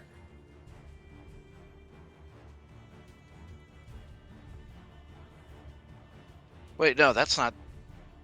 Wait, is that 7? That's Yeah. correct. 7. Okay. Yeah, it is 7. Sorry, for some reason the superiority die thing. Really confounded. Yeah. Yeah. Understood. Okay. And then on this one here, All right. the only one that I can do, I'm gonna hit it with the silver short sword. I say that's 10 times fast. Yeah, but go on ahead. You do have advantage, so roll one more time. Because flanking is a Right. beautiful thing. I mean, you do hit, but fish for that crit. All right. Ooh, yeah, a little extra would have been nice, but that's okay. Oh wait, yeah, that's right. And yeah, I will put a little extra pepper on that with a trip attack. All right. Not bad. Not bad. That was max damage on that superiority die. Get it.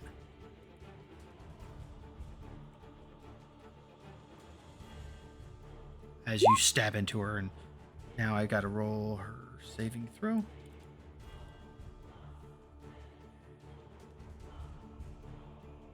She stays on her feet. Go away, Taryn.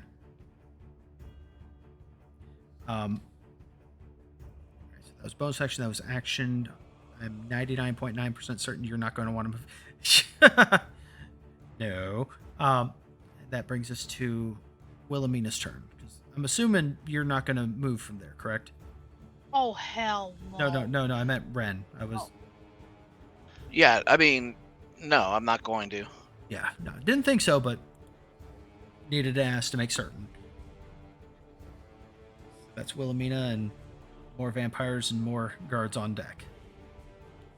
Well, Wilhelmina can she kind of like look to the side, considering what kind of was going down earlier. Sees Ren still kind of look like shit. I'm actually gonna use a second level spell slot for healing word from here. Take the healing. Hold on, I'm gonna put that to public though, because it's a healing spell. Well, that sucked. Well, that wasn't terrible. That's still 7 hit points you get back. 7 points to Renault. Yep. So that was your bonus action. That was my bonus action, and you know what? Considering how badly Dull of the Dead did the first time,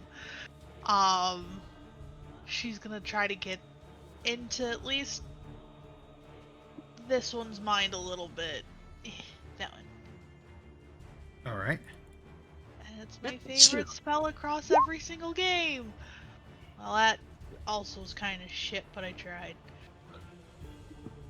Well, it fails. Ooh. And unlike Just as necrotic annoying. damage, it takes the full damage. Just remember, Yep. it doesn't Yep. save 1d4. All right. And that was your action bonus action. If you wish to reposition, you may. Otherwise, Nah, she's in a good spot right now. all right. So this one is going to turn her attention more firmly onto Grub. This one right here. Ooh. Because Grub is radiating scary energy that they are not fond of.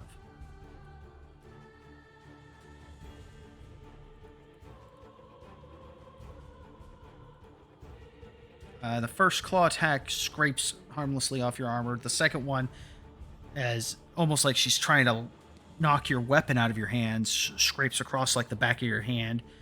You know, the bleeding is quite profuse because it's a very shallow reach to vessels and such. So bleeds like crazy. But she cuts your hand, and you take 7 points of slashing damage.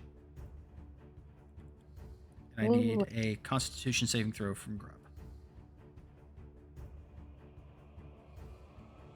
Ah!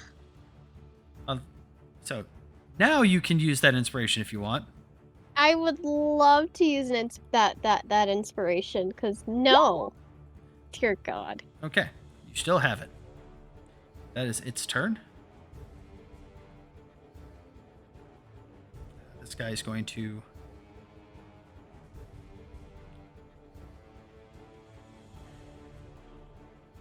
This guy's going to kind of step forward to here and take a stab with his spear. He's going to miss. That is his turn. This one is going to generate a little bit. And she also turns towards Grub.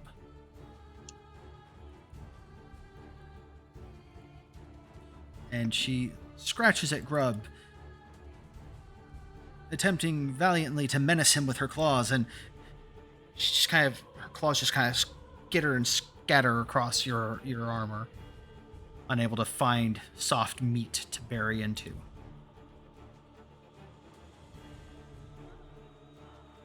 So, Grub, from where you're standing, like, you couldn't see this one's health regenerate at all. You couldn't see its wounds start to close, but you did watch this one's wounds start to close.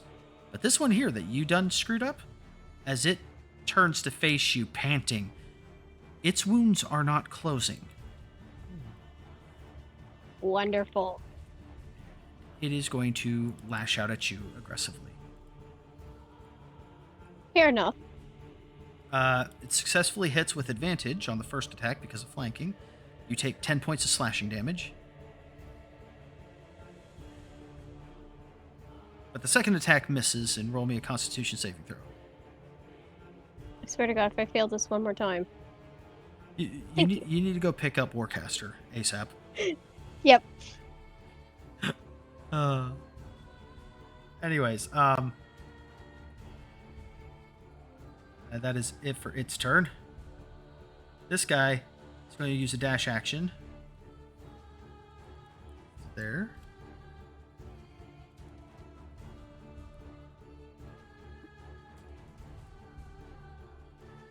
Yeah, he okay, so something here.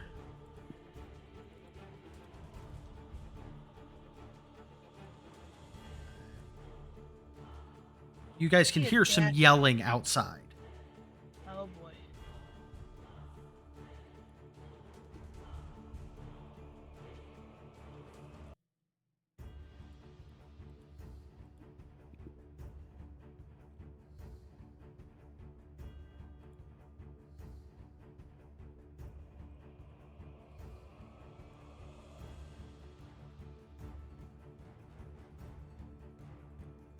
So.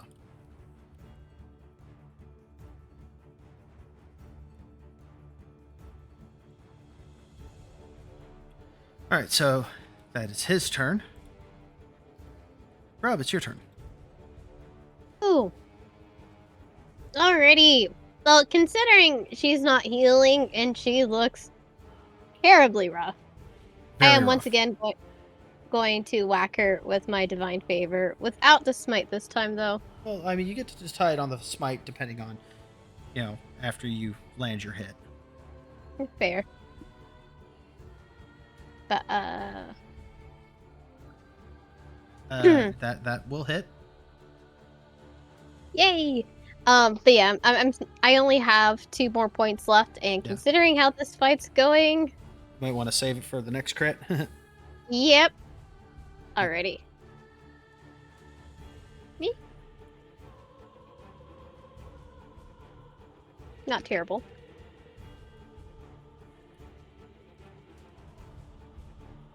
Wait a minute. Roll me.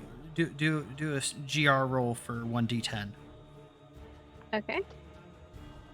See if you can't squeeze out a little more damage. I mean, it's a little more damage. Yeah. Alright, it is still standing,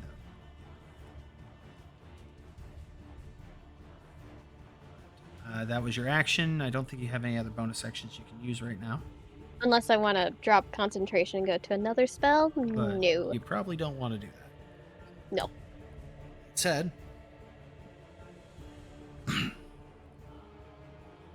wonder is it's going to.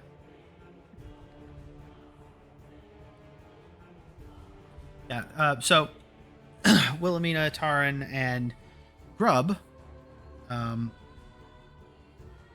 guys watch as.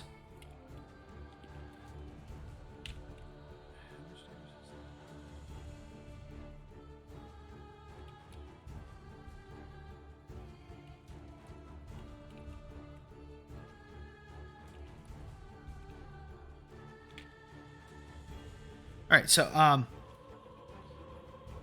you watch as it kind of brings his hand up and swings, the weird clawed hand, and swings it forwards as you see this pulse of energy kind of course down it. And as it gets to the elbow, you see little sparks of light going along the different barbs on his hand before focusing and gathering at the tips of his fingers, and you see the sparks coalesce into a bit of fire that he throws and slams into this one's face.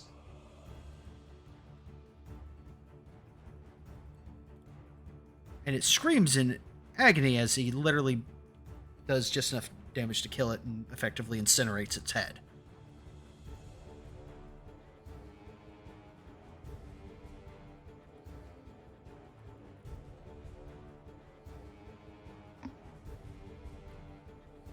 As it turns to ash falling to the ground. I think that's going to be it. Let me double check. Yeah, that is it for that.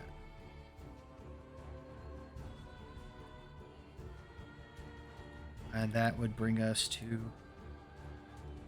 Vampire Spawn's turn, who's going to once again, just because you are the most convenient target for it, it's going after you, Renault. Yeah, figured. You did heal 7 points of damage from Wilhelmina, but I will say don't worry about adding that because the first attack that you did take was 7 damage. So that negates that. And then the second attack was a 19 to hit, which is another 7 points of damage. Well, back where I started. At least you're still standing. That is its turn, and that brings us to Terran's turn. I'm trying to claw the one right in front of me. Yeah, the one's really hurt. All right. Nope. God damn. Bonus Bonus action. try again. Nope. That's my turn. That is very unfortunate.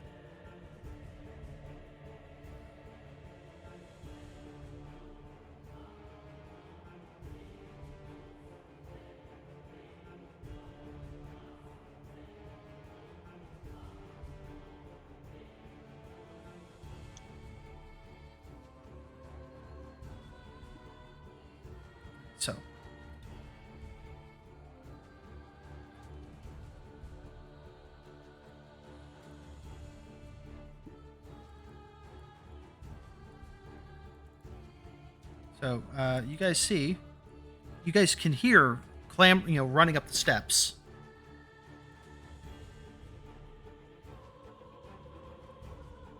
An older gentleman comes whirling around the corner real quick. Sees everything that's going on in here.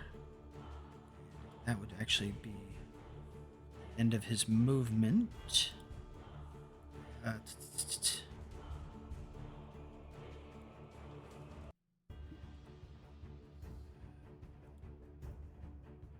What's this Count Olaf?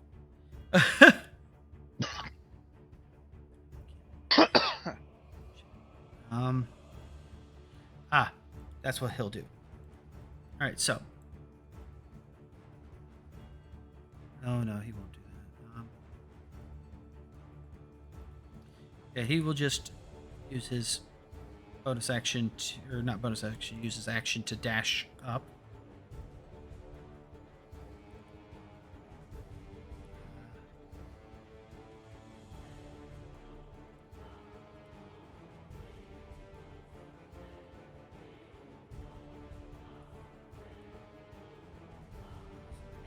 Okay.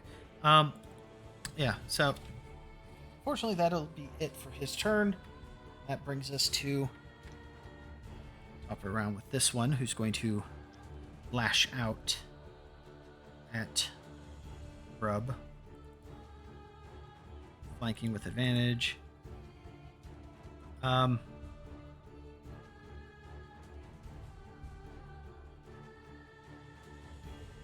As this vampire spawn carves into Grub, burying her claws into his back. The pain is a bit of a shock to your system. You find your vision growing dim. The first attack deals 10 points of damage. The second one deals 6. You are unconscious, Wonderful. thus no longer concentrating on divine favor. R.I.P. Ren, it's your turn.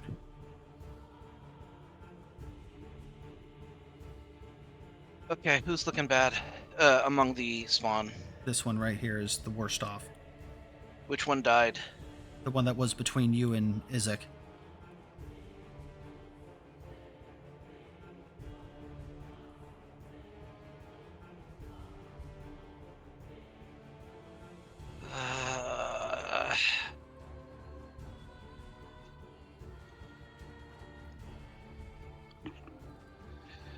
I have a potion, right? No, Um, I don't, I guess. I guess I don't. I thought I did, but I don't. oh no, I think you drank it a few sessions Yeah. ago. Okay, because I'm tapped out on just about everything.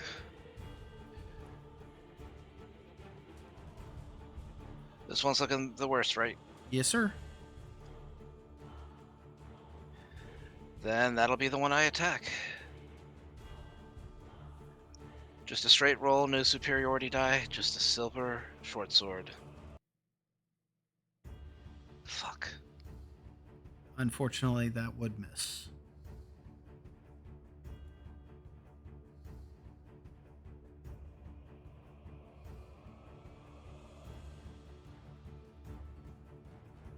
I will say you do have an inspiration if you wish to use it, otherwise...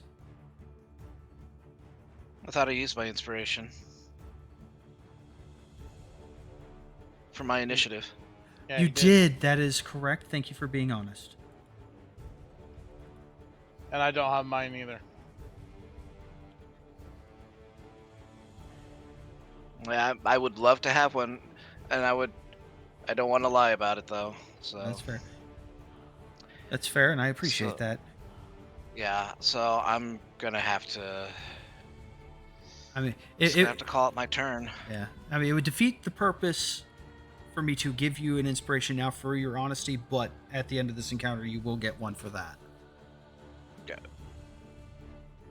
Assuming we survive. But yeah, that's my turn. Wilhelmina. Alright, well, seeing as Grub is down, that is Wilhelmina's first priority.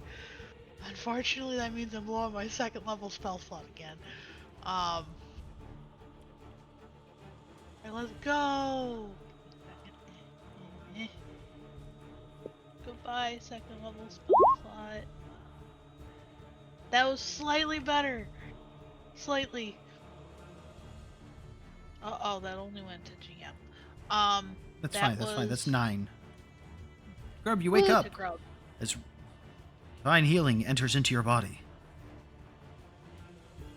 Alright, and you know what? Won't do much, but she's gonna try to get into this one with the least amount of stuff right now is mine again.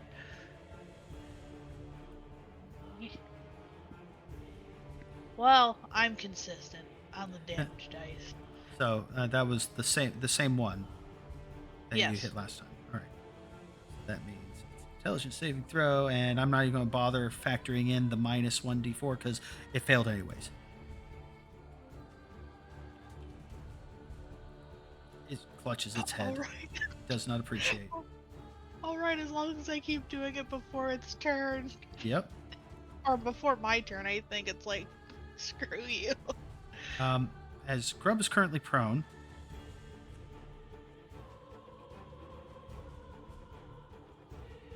Taryn, roll me a d6. Oh Lord. Oh no. Hey, lucky day for you, Grub. Unfortunate for Taryn. Bring it on. It turns and lashes out at Taryn. The first hit definitely hits. That's a 25, but does a 15 hit. 15. I'll shield that one. Okay, so you take 10 points of slashing damage, and I'll need a Constitution save for concentration.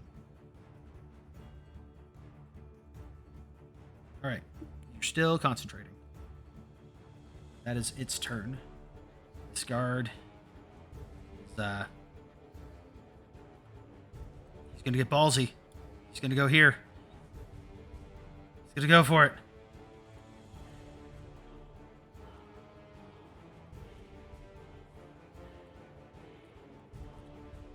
He stabs into it, and it kind of looks over its shoulder at him.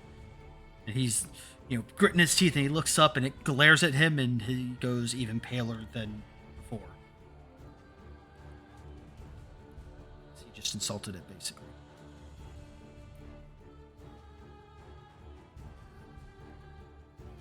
Renault, I would like for you to roll for me a d6. E6? Yeah.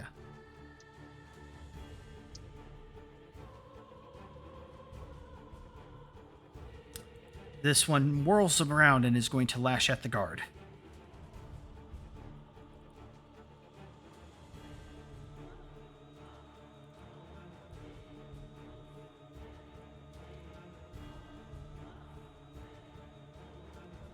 Jeez.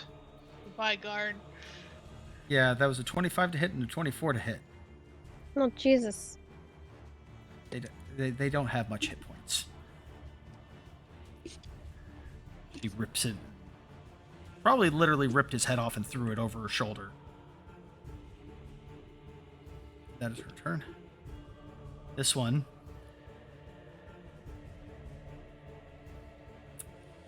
Grub, roll me a d6. D8. D8? A d8. All right. It's going to turn and lash at Izek.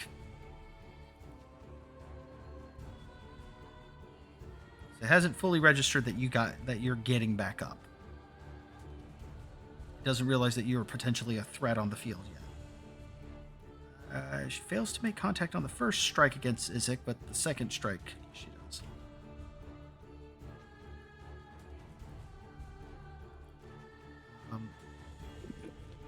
He's running.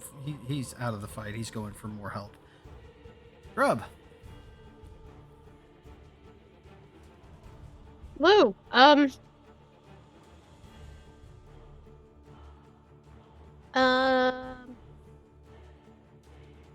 That is an action. What, lay on hands? Yeah. Yeah, it is.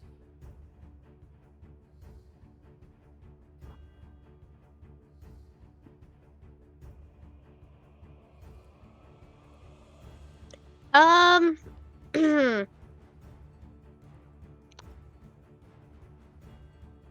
have two ideas. All right. I could turn around and go after the one that tried to murder me. Or I could This one's on a thread. That is also very true.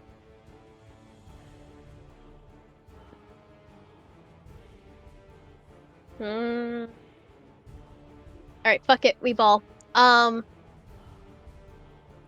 I am going to once again.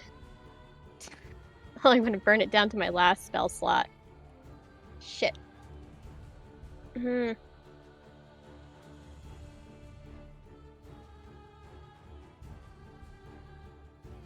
Yeah. All right. I'm gonna try to pop. I'm gonna pop Divine Favor again.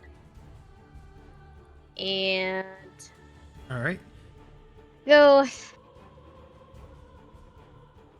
after the vampire in front of him, who's now focusing on Izek. All right. That's gonna hit. All right. Beautiful. All right. So, as your sword starts to with radiant energy, yeah, the vampire spawn nearest you all kind of turn to look at you, especially considering you're picking yourself up off the ground.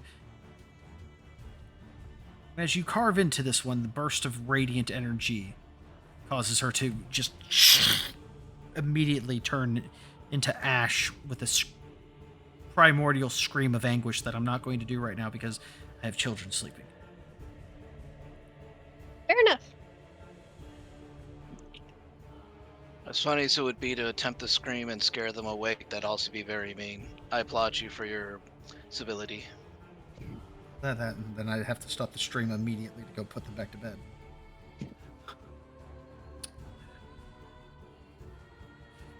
But yes, is that it for your turn? That was bonus action. I think that is. Yep. All right. All right. Izek is going to lumber his way over here, provoking an attack of opportunity from one vampire spawn. Fails to connect. And he is going to deliver a... Oh, yeah. Wiz coming in hot. Everybody gets an inspiration.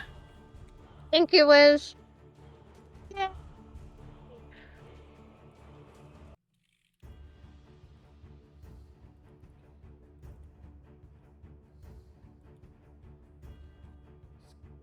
It's coming in hot.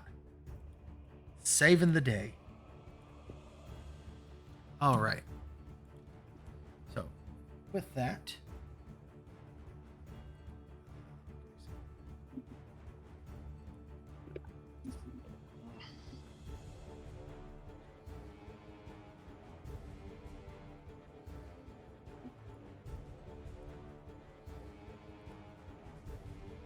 All right, got that.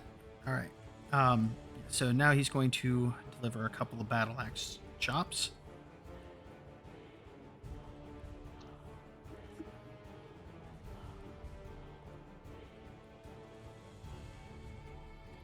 All right, so there's that. That brings us to this vampire who is unfortunately going to attempt a couple of swipes at Ren, and that unfortunately will be putting Ren down to 0.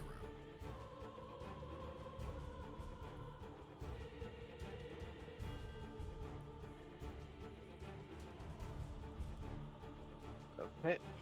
So she slashes at you and then immediately is going to dart over here, take a swing at Taryn. Actually, no.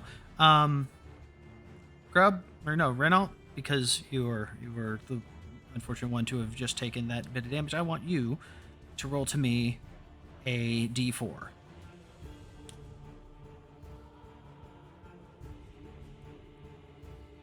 right, so it is going to be to Taryn. 20 or go home. Go home it is.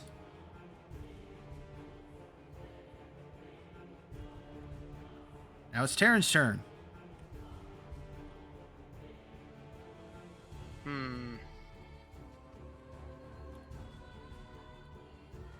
Eeny, meeny, miny, this one. All right. Falls its face. 16 hit. Yes, it does. 8 acid damage. And second strike. It's a 22, so that's nice. That's Yep. another 7 acid damage. So as you slap her, splashing acid across her face. The one that attacked you, correct? Yeah, This one over here. All right. that's fine. She screams as her skin just kind of boils away. And that's the end of your turn, correct? That is the end of my turn. Let me double check weaknesses of these guys.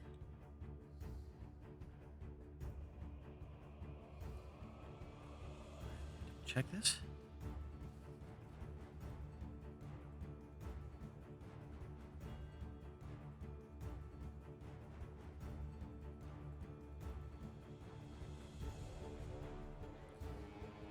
I need to double check something.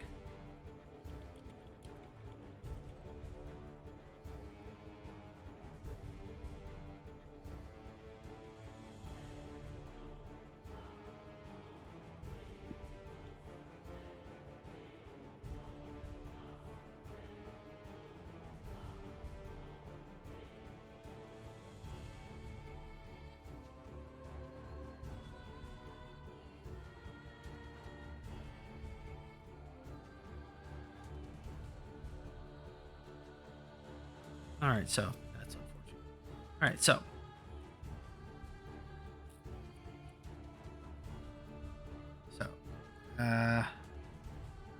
checking this guy's kit.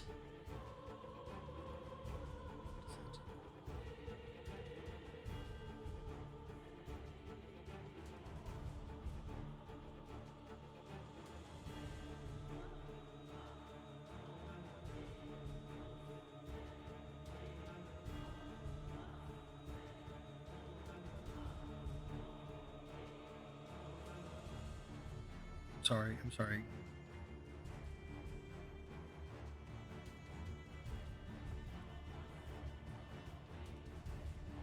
Terran's got a bless. Oh, he's blessing. He's blessing everybody. The counter Samo has arrived.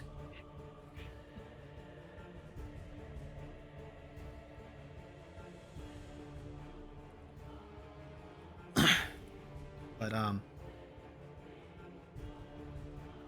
so this guy comes up, and as he's like running into the room, he was rummaging through a bag that he's got with him. You watch as he pulls out a vial. And he kind of gives it a shake, and it's got like this clear liquid until he shakes it violently, at which point it starts to kind of glow. And the glow gets brighter and brighter, and then he just chucks it straight up into the ceiling. Oh. Unfortunately, I will require everyone, well, except for Renault, because you are currently unconscious, to roll me Constitution saving throws. I am terrible at those. No, that's been a better one. That's good. No death I'm gonna saving use throw, an, right? No death Oh yeah, saves. I'm gonna use an inspiration die. I'll What- give you a minor spoiler. It's not, you don't need you don't need, it's not a harmful thing. Well, actually no, Also you've pick- got an extra inspiration. Go ahead. Yeah, you've got to use it or lose it inspiration. So Yeah. that, and you so- do have a bless on there, so Yeah. Oh, yeah. I'm just gonna put this in. I'm gonna roll for the bless because I forgot to do that. so that's that. All right. He's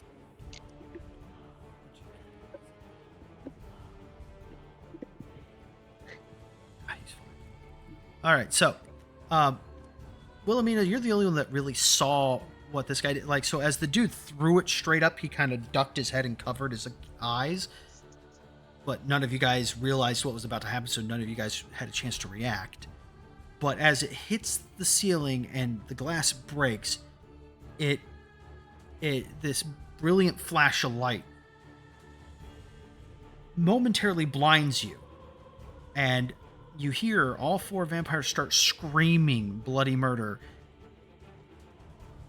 And as at the same time, he's going to use a bonus action. What is your bonus, sir?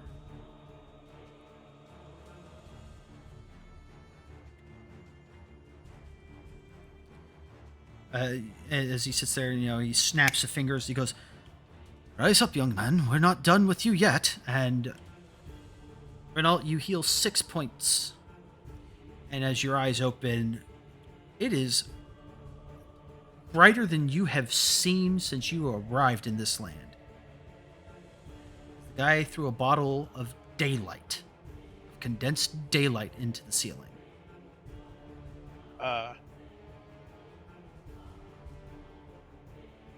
Somebody needs to patch that hole in the roof.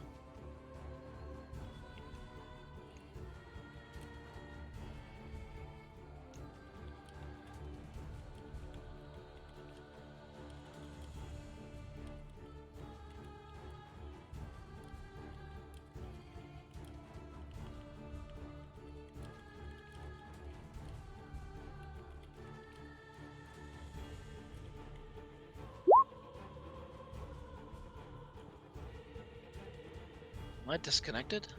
No, sorry, I was typing something up. Yeah. That was a well-placed one. But yeah, so Anything I can see again. that is it for his turn. Let me check this.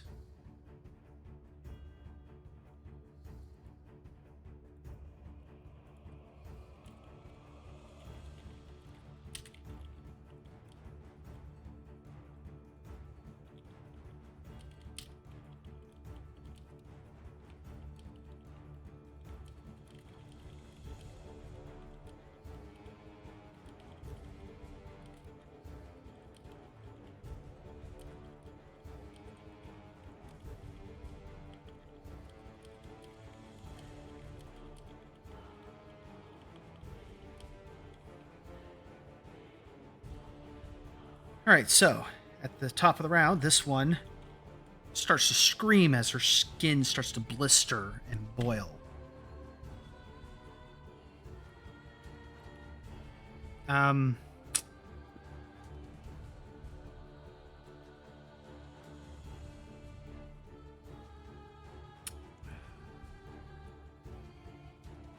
She's going to attempt. I need you, Grub, to make a strength saving throw or no, an athletics check. Athletics check? Yep. Gotcha. Wow, you failed. She shoves you Jesus. on your fucking face because you were facing away from her.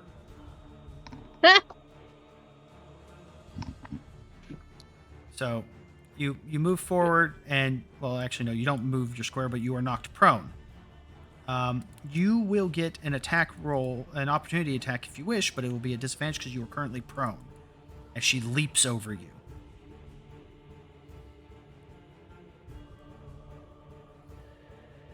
Sure, why not? A little extra damage can't hurt. And you said at disadvantage? Yeah, because you're prone. You miss, but Fair enough. Taryn, you get an attack opportunity roll if you wish.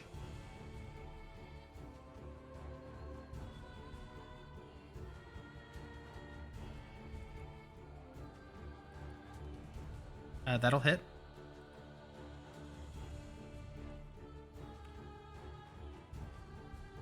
And Or acid. she gets to there. She unbolts the window, throws it open. Ren, you get an opportunity attack. It'll be a disadvantage because you're prone.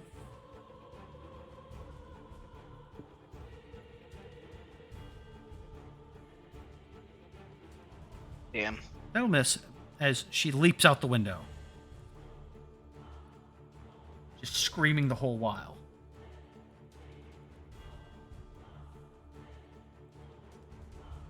And yeah, she's fucking drops down to the ground and is going to be running like hell.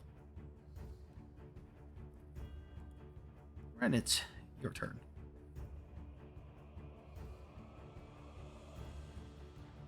All right. Well, I got this bitch between us, so I'm gonna go for it. All right, half your movement to stand up, and you got advantage.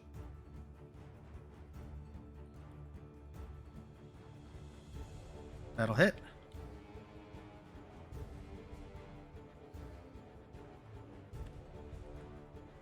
Good damage, good damage. I'm going to assume you're... yeah, you don't have any other actions or bonus actions, so unless you wish to reposition anywhere, we will move on to Wilhelmina. Yeah, I don't have anything else to do. Okay. I didn't believe so, but I had to ask. Wilhelmina, it's your turn. You know, with how everything's going, Wilhelmina's just gonna pull out her flute a little bit and use a bardic inspiration dice to use Mantle of Inspiration. 5 temp HP to everybody. All right, everybody's got 5 temporary HP, and I do believe they get to use their reaction if they wish. Well, except for Grub, because Grub already used his reaction to reposition without provoking opportunity attacks. Correct. So if you wish to reposition Ren and Terran, and even Wilhelmina if she wishes, you may do so. Nope. Nope, you're happy there? Well, I wouldn't say happy, but I'm not moving. Understood? Look, I did it more for the 5 HP. Yeah, but I'm giving everybody the opportunity to reposition if they want. That includes Would you. Isaac be able to? Sorry, go ahead. Would Isaac be able to do it? Oh, sure. Yeah, because I think... It's allies, isn't it? Yep, allies. And technically he I is know an where- ally. I know where it puts me, but I also know what could happen. Oh, you know what? No. Here. Wait, he can't stand there. No.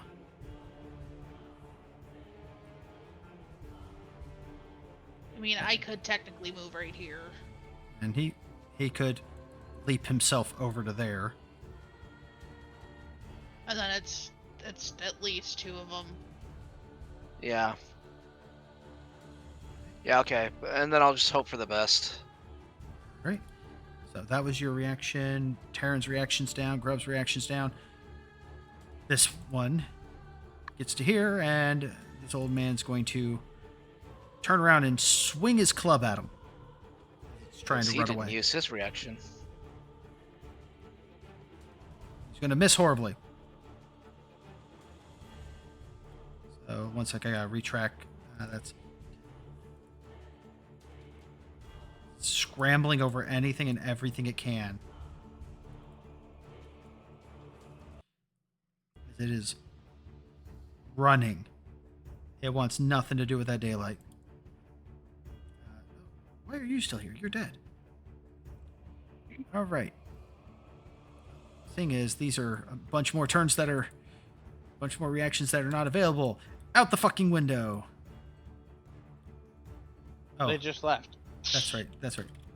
Oh no, they ran screaming because their skin and flesh was literally boiling away. No, I was making a Scott Pilgrim reference. Never mind.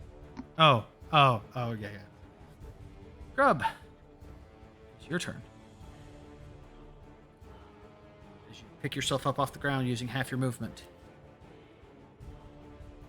There's one vampire spawn still standing in this room.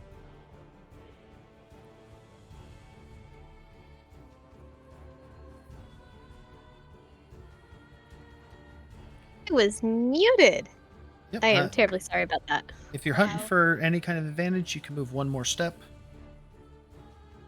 the right, and that'll give you flanking. Right next to Wilhelmina. Wilhelmina's right here. I mean, you can flank from there or Yeah.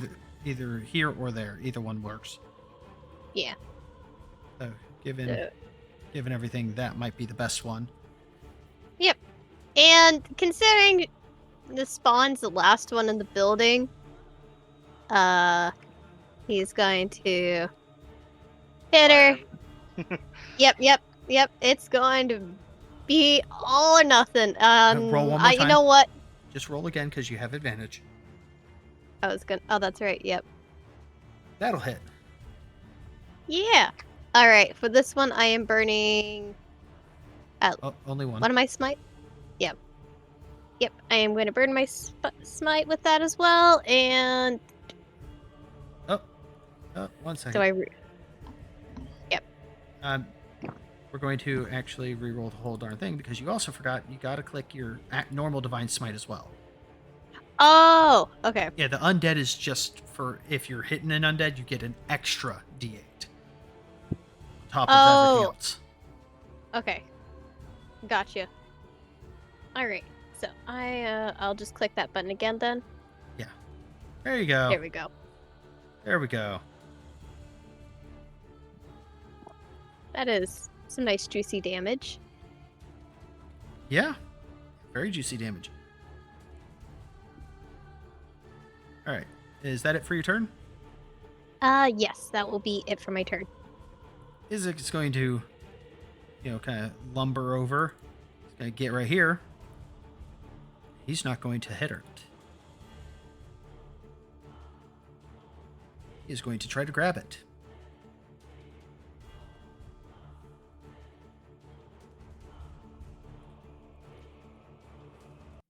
All right, so it's going to roll a strength saving throw. Or no. Strength check. Oh, it fails. So he grabs onto it, and then he grabs onto it with his creepy clawed hand and then slashes it with his axe.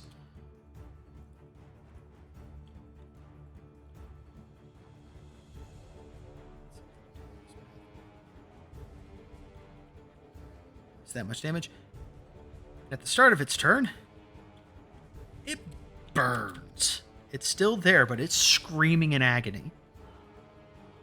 And now it's going to attempt to escape.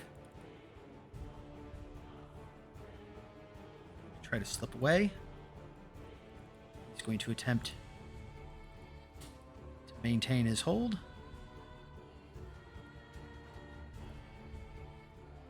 Yeah. A 24 definitely beats a 17. And it's thrashing in his hold. Unfortunately, that was its action. Taryn, it's your turn. I'm gonna punch it. All right, go for it. Or attempt to.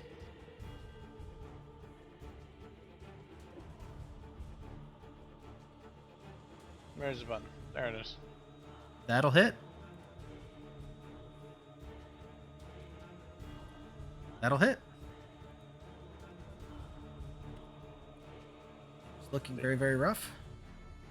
And that's all I can do. At which point, this guy is going to swing his club, his cane, his pimp stick.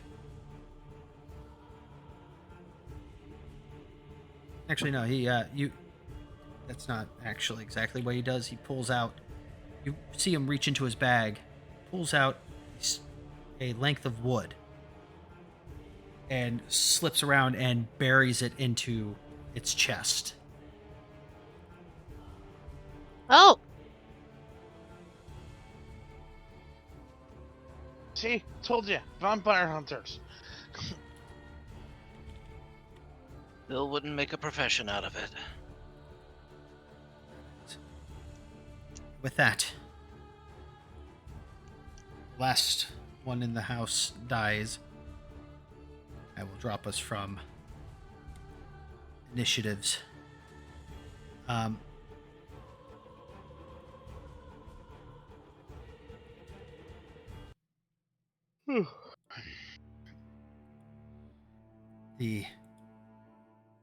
The man kind of sits there panting, and about another 12 seconds, the light above just kind of rapidly fades as this little glittering dust kind of falls across the party, across the room.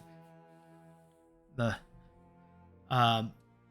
Isaac actually immediately leaps out the window as the initiative ends and is giving chase.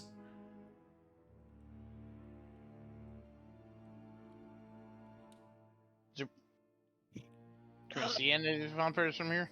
From the You window? like they are fucking booking it. Can I still see them? Not really because of houses and stuff is there. Like you get a quick glimpse of one and between buildings, but not long enough for you to be able to peg a shot. Even with magic missile? Not really. Oh, well, worth a try. Well, yeah, no, not really. Maybe if you took a readied action, but we're not doing rounds right now, so. And trust me, you're not going to kill it with a magic missile. No, but I can make it hurt. It hurt. It hurt. They had enough hurt. Anyways, the man kind of sits there and looks over at the looks at the various corpses of the guards, shakes his head and goes, "It's quite fortunate that I was here in the area. I apologize that I could not have done more, but..." He kind of looks at you guys and goes, "You did good work, all things considered. Especially surviving all of this."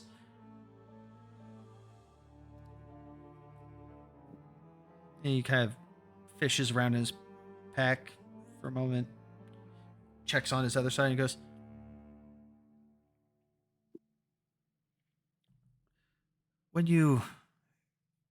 I'm assuming you're going to go stay at the inn.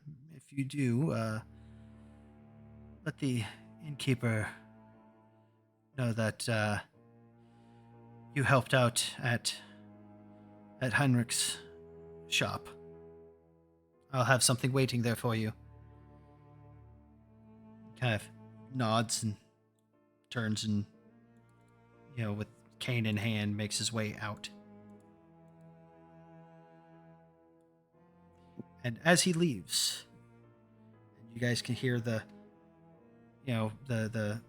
villagers outside clamoring around in confusion over, people screaming, leaping out the window, and Isaac leaping out the window after them, giving chase.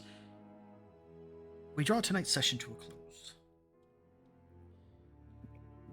You survived the wilds after blowing up the hag's bakery, their drug den. Yeah. You survived an encounter with creatures of the night. And you managed to recover the bones of... my brain shut down. What was the name? My notes. Where are my notes? Starts with an A. Yeah. The skeleton of Saint Andral. Andral. There we go. Stuttered through that. You've recovered the bones of Saint Andral and survived the onslaught of the vampire spawn, even felling several of them in the process.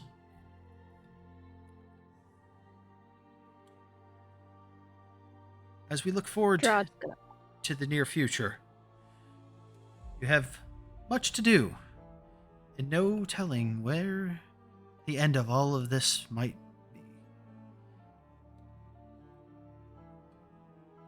But the stakes continue to rise, and as we prepare to end tonight's session,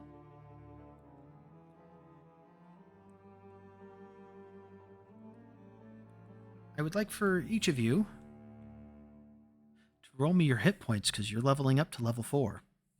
Yeah. Do it publicly. Do it publicly. Oh, Lord. How many was it? Grub is a D10. Thank you. I'm a D10. I'm a D8. Woo woo. And then it's gonna be Oh, hey. plus. Sorcerer D6. Right. Oh, that was terrible. Re-roll it. I do not accept Okay. ones. 3, 4, 6, 7. That's average. Hey, everybody rolled pretty all right. At least average across the board. Well, actually, I think Taryn's the only one that rolled less than average. 1 from Dwarf, 1 from Draconic Sorcerer, 4 from Constitution, 9 health. Because let me close that. So Renault, you got 6, 7, 8. Yeah, so that's 8 more hit Yes. points for Renault. Yep. Where's Grub's sheet? Grub's sheet is there. Grub rolled a 6. 3 is 9, Plus and 2. 2 for Tough. So that's 11 more for Grub. Oh, it was 11. Yeah. Mine was 7. All together. Okay. And Taryn got If I'm right. 11. 11 total extra health. Where am I getting 11 from?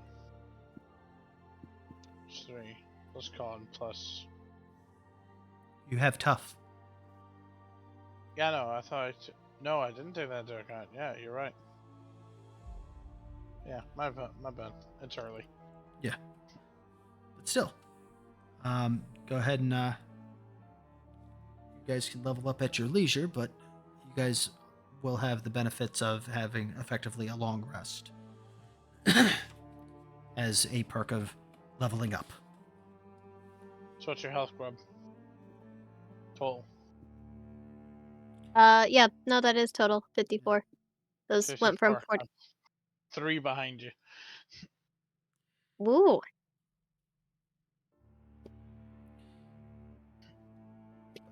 Alright, let's see. With that, I want to thank you guys for playing.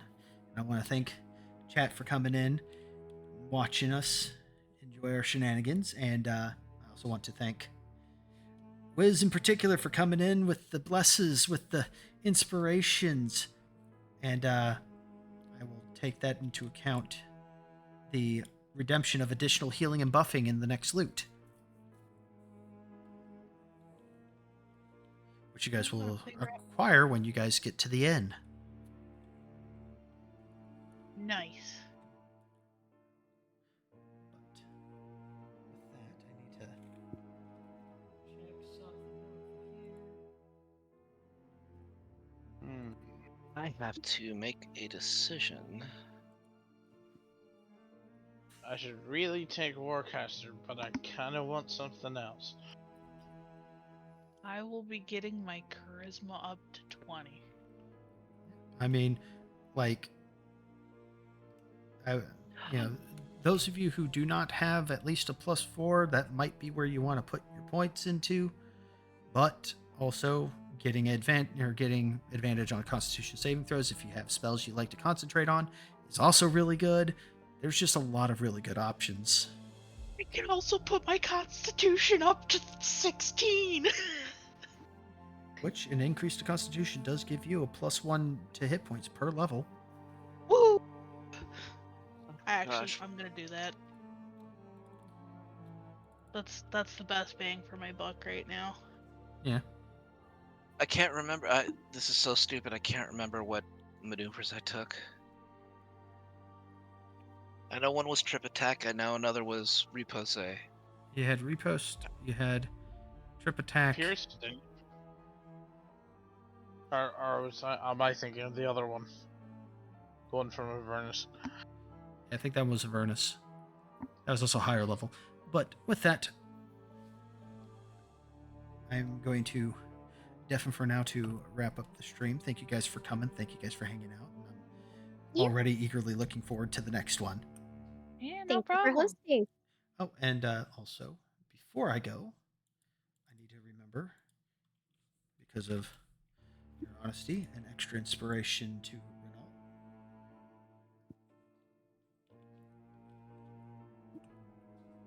with that, you guys have a good night. If you guys are still here when I'm done, I'll talk to you guys in a minute. Okay. Okay. All right. So, with that, we're going to shift gears musically. Going to get away from that as we get ready to wrap up tonight's stream and start hunting for a stream to raid into.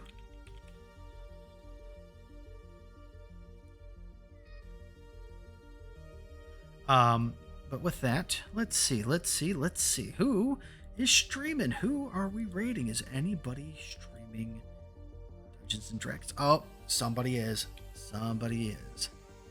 They're streaming a homebrew game. So we are going to go and raid out to Meltman of GP. So here's our sub raid message. I did this last time. Sub raid A before I, you genius. So sub raid, follow raid. Go ahead and copy the relevant raid message. And Meltman is an old friend of mine. I met him playing World of Warcraft forever ago. I want to say it was like maybe 2009 that we met. I don't know. It was back during Wrath of the Lich King, and he's been a steadfast friend that, just a real good guy, real good friend. Good place to hang out, good vibes, good energy. Plays a lot of fun games, and his chat bullies the hell out of him. So why not? We can go in there and harass the hell out of him. But that said, we will be doing some more Baldur's Gate with Kajix on Thursday night / Friday morning, depending on time zones. And then next week, I've got D&D on Monday, and next Tuesday will be more Baldur's Gate with Lord Offler, Lowski, and Wingblade. But other than that, I want you guys to have a good night, stay safe, choose kindness. Until next time, stay weird. Oh, and I was on the wrong page. Oh, I'm so bad at this.